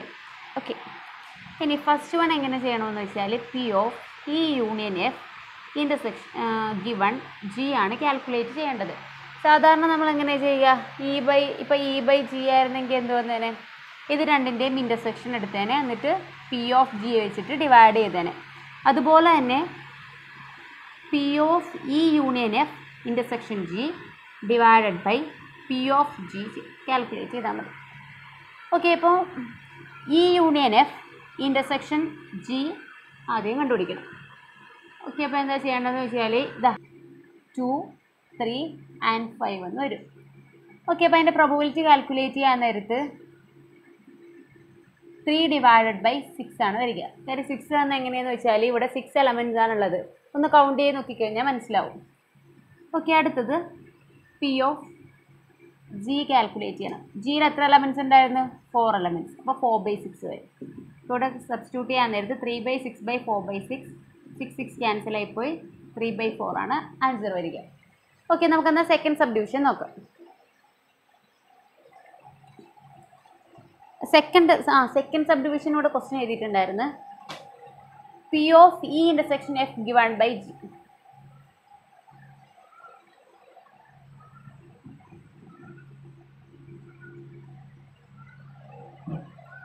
അപ്പോൾ ഇതെങ്ങനെ വരിക? P of E intersection F given by G is equal to ഇതിൻ്റെ ആദ്യത്തെ, അതായത് ഇ ഇന്റർസെക്ഷൻ എഫ് അതുപോലെ ജിയും, ഇത് രണ്ടിൻ്റെയും എന്ത് ചെയ്താൽ മതി? വീണ്ടും ഇൻ്റർസെക്ഷൻ തന്നെയല്ലേ കാൽക്കുലേറ്റ് ചെയ്യേണ്ടത്. ഓക്കെ, അപ്പോൾ E intersection F intersection G divided by P of G എന്നാണ് വരിക. Okay, E intersection F calculate ചെയ്തിട്ടില്ല, നമ്മൾ ഈ യൂണിയൻ എഫ് ആണ് കണ്ടുപിടിച്ചിട്ടുള്ളത്. ഓക്കെ, അപ്പോൾ നമുക്ക് ആദ്യം ഇ ഇൻ്റർസെക്ഷൻ എഫ് നോക്കാം. ഈ ഇൻ്റർസെക്ഷൻ എഫ് ചെയ്യാൻ നേരത്ത് ഇത് രണ്ടിലും കോമൺ ആയിട്ട് ഏതാ ഉള്ളത്? 3 മാത്രമല്ലേ ഉള്ളൂ. 3 എഴുതി. ഇനി ഇൻ്റർസെക്ഷൻ ജി നോക്കിയാണെങ്കിലോ, ഈ ഇൻ്റർസെക്ഷൻ എഫ് ഇൻ്റർസെക്ഷൻ ജി അപ്പോഴും 3 തന്നെയല്ലേ വരിക. വേറെ എലമെൻറ്റ് നോക്കാനും കൂടി ഇല്ലല്ലോ, നോക്കേണ്ട ആവശ്യം വരുന്നില്ല. കാര്യം ഇതിൻ്റെ അകത്ത് എത്രയേ ഉള്ളൂ? ആകെ ഒരു എലമെൻറ്റ് മാത്രമേ വരുന്നുള്ളൂ. അപ്പോൾ ഈ intersection F intersection G probability എന്ന് പറഞ്ഞാൽ നമുക്ക് കിട്ടുക 3/6 എന്നാണ് വരിക. 3 അല്ല, ഒരു എലമെൻറ്റേ ഉള്ളൂ, അപ്പോൾ 1/6 എന്നാണ് വരിക. Okay, P of G already 4/6 എന്ന് കാൽക്കുലേറ്റ് ചെയ്തിട്ടുണ്ട്. അപ്പോൾ 1/6 ഡിവൈഡ് ബൈ 4/6, 6 ക്യാൻസൽ ആയിപ്പോയി, ആൻസർ 1/4 എന്നാണ് കിട്ടുന്നത്. ഓക്കെ അല്ലേ? എക്സസൈസിലുള്ള 15th ക്വസ്റ്റ്യൻ ആണ്. Consider the experiment of throwing a die. If a multiple of 3 comes up, throw a die again. If any other number comes, toss a coin. Find the conditional probability of event. The coin shows a tail given that at least one die shows a 3. അതായത് ഇവിടെ പറഞ്ഞിരിക്കുന്ന conditional പ്രോബബിലിറ്റിയാണ് calculate ചെയ്യേണ്ടത് അല്ലേ. ആദ്യം പറയുന്നത് ഒരു dye ആണ് throw ചെയ്യുന്നത്. അപ്പോൾ ഡൈ ത്രോ ചെയ്യാൻ നേരത്ത് നമുക്ക് കിട്ടുന്ന ഔട്ട്കം ഏത് വേണേലും ആകാമല്ല. അതായത് 1 to 6 വരെയുള്ള നമ്പേഴ്സിൽ ഏത് വേണേലും ആകാം കിട്ടുന്ന ഔട്ട്കം എന്ന് പറയുന്നത്. ഓക്കെ, ഇതിൽ 3 ആണ് വീഴുന്നതെങ്കിൽ എന്ത് ചെയ്യുക? വീണ്ടും ഡൈ ഒന്നും കൂടി ത്രോ ചെയ്യുക. അതല്ല 1, 2 അതുപോലെ 4, 5, 6 ഈ നമ്പേഴ്സ് ഏതെങ്കിലും ആണെങ്കിൽ കോയിൻ ടോസ് ചെയ്യുക. പറഞ്ഞ മനസ്സിലായോ? ഇതുപോലെ ഒരെണ്ണം നമ്മൾ എക്സാമ്പിൾസിൽ 7th എക്സാമ്പിൾ ചെയ്തിട്ടുണ്ട്. ഓക്കെ, അപ്പോൾ ഇതിൻ്റെ അകത്ത് ചെയ്യേണ്ടത്, ആ കേസിൽ എന്തായിരുന്നു? കോയിനായിരുന്നു ടോസ് ചെയ്തത്. കോയിൻ ടോസ് ചെയ്തിട്ട് ഹെഡ് ആണെങ്കിൽ എന്ത് ചെയ്ത്? വീണ്ടും കോയിൻ ടോസ് ചെയ്തു. അതേസമയം ടെയിലായപ്പോൾ നമ്മൾ ഡൈ ആയിരുന്നു ത്രോ ചെയ്തത് അല്ലേ. അപ്പോൾ ഈ കേസിൽ എന്ന് പറയുമ്പോൾ ഡൈ നമ്മൾ എന്ത് ചെയ്തു? ഡൈ ത്രോ ചെയ്തു. അപ്പോൾ കിട്ടുന്നത് ഏത് വേണേലും ആകാം അല്ലേ. 1, 2, 3, 4, 5, 6 വരെയുള്ള ഏത് നമ്പർ വേണേലും ആകാം. ഇതിൽ 3 ആണ് 1 ആണ് കിട്ടുന്നതെങ്കിൽ വീണ്ടും എന്ത് ചെയ്യുക? ഒരു കോയിൻ ടോസ് ചെയ്യുക. ഇവിടെയാണേലും കോയിൻ ടോസ് ചെയ്യുക. 3 ആണ് കിട്ടുന്നതെങ്കിൽ നമ്മളോട് പറഞ്ഞിരിക്കുന്നത് ഡൈ ത്രോ ചെയ്യാനാണ് പറഞ്ഞിരിക്കുന്നത്. 1, 2, 3, 4, 5, 6. ഓക്കെ, 4 ആണെങ്കിൽ കോയിൻ ടോസ് ചെയ്യുക, 5 ആണെങ്കിൽ കോയിൻ ടോസ് ചെയ്യുക, 6 ആണെങ്കിലും കോയിൻ ടോസ് ചെയ്യുക. ഇനി കാൽക്കുലേറ്റ് ചെയ്യേണ്ട എന്താണെന്ന് വെച്ചാൽ ഇവിടെ പറയുന്നത് find the conditional probability of the event. The coin shows a tail. അതായത് കോയിനിൽ ഏതെങ്കിലും ഒരു കോയിൻ, അതായത് നമ്മളിങ്ങനെ ത്രോ ചെയ്യുന്ന സമയത്ത് കോയിൻ ത്രോ ചെയ്യാൻ നേരത്ത് അവിടെ ഈ കോയിൻ ടോസ് ചെയ്യുമ്പോൾ ഏത് വരും? ഒന്നുകിൽ ഹെഡ് അല്ലെങ്കിൽ ടെയിലല്ലേ. ഇവിടെ പറഞ്ഞിരിക്കുന്നത് ഒരു ടെയിലെങ്കിലും കാണിക്കുന്നതിൻ്റെ പ്രോബബിലിറ്റിയാണ് കാൽക്കുലേറ്റ് ചെയ്യാനായിട്ട് പറയുന്നത്. അതായത് ഒരു ടെയിലെങ്കിലും വരണം. ഇനി ഗിവൺ ദാറ്റ് നമുക്കൊരു കണ്ടീഷൻ തരുമല്ല, ഒരു കണ്ടീഷനെ ബേസ് ചെയ്ത്, അതായത് ഓൾറെഡി നടന്നിട്ടുള്ള ഒരു ഇവൻ്റ് ഉണ്ടാവുമല്ല, അതായത് സെക്കൻഡ് ഇവൻറ്റ്. അതെന്ന് പറയണത് given that at least one die shows a tail. അതായത് അറ്റ്ലീസ്റ്റ് ഒരു പ്രാവശ്യമെങ്കിലും എന്ത് ചെയ്യണം? ഡൈ ത്രോ ചെയ്യുമ്പോൾ എത്ര കിട്ടണം? 3 കിട്ടണം. അല്ലാണ്ട് 4, 5 അതല്ല, അറ്റ്ലീസ്റ്റ് 1 ടൈംസ് ഒരിക്കലെങ്കിലും അറ്റ്ലീസ്റ്റ് വൺസ് ഡൈ ഷോസ് 3 എന്നാണ് പറഞ്ഞിരിക്കുന്നത്. ഇനിയിപ്പോൾ 3 ഇപ്പോൾ 2 പ്രാവശ്യം ആണെങ്കിലും കുഴപ്പമില്ല, പക്ഷേ ഏതെങ്കിലും ഒരു പ്രാവശ്യമെങ്കിലും 3 ഉണ്ടായിരിക്കണമെന്നാണ് പറഞ്ഞത്. ഓക്കെ അല്ലേ? ഇപ്പോൾ 2 ഇവൻറ്റ്സ് കിട്ടിയിട്ടുണ്ട്. അപ്പോൾ ഇവൻറ്റ്സ് എഴുതിയാണെങ്കിൽ എങ്ങനെയായിരിക്കും വരിക?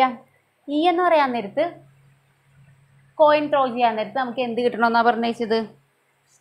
ടെയിൽ കിട്ടണമെന്നായിരുന്നു പറഞ്ഞത്. അപ്പോൾ coin shows a tail.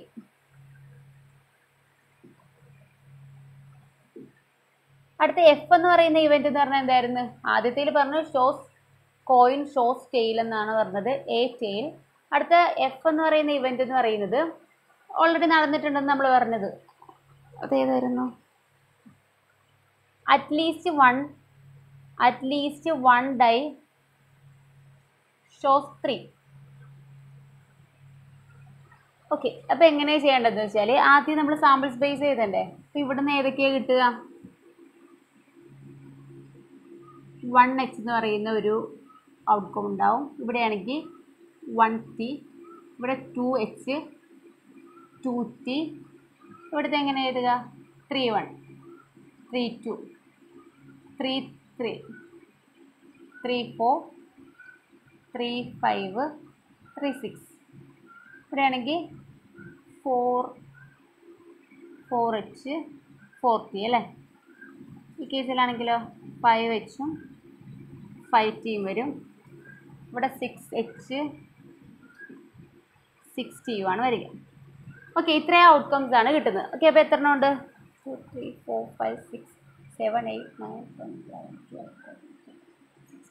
Okay, 16 outcomes ആണ് നമുക്കുള്ളത്. ഓക്കെ, ഇതിൻ്റെ അകത്ത് നമ്മൾ ഇവൻ്റ് എഴുതാൻ നേരത്ത് is equal to coin shows a tail, അതായത് കോയിൻ എന്ത് വേണം? ഒരു ടെയിലെങ്കിലും ഉണ്ടായിരിക്കണമെന്നാണ് പറയുന്നത്.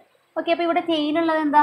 ഇതിൻ്റെ അകത്ത് ഇതാ ഒരു ടെയിലുള്ളത് 1, 2 ഉണ്ട്. 1t ഉണ്ട്, 1tയിൽ ഒരു ടെയിലുണ്ട്.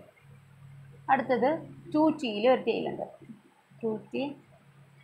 നെക്സ്റ്റ് വൺ, ഇതിലൊന്നും ടെയിൽ വരുന്നില്ല. പിന്നെ ഇവിടെ എല്ലാത്തിലും 4t, 5t ആൻഡ് 6t ഉണ്ട്.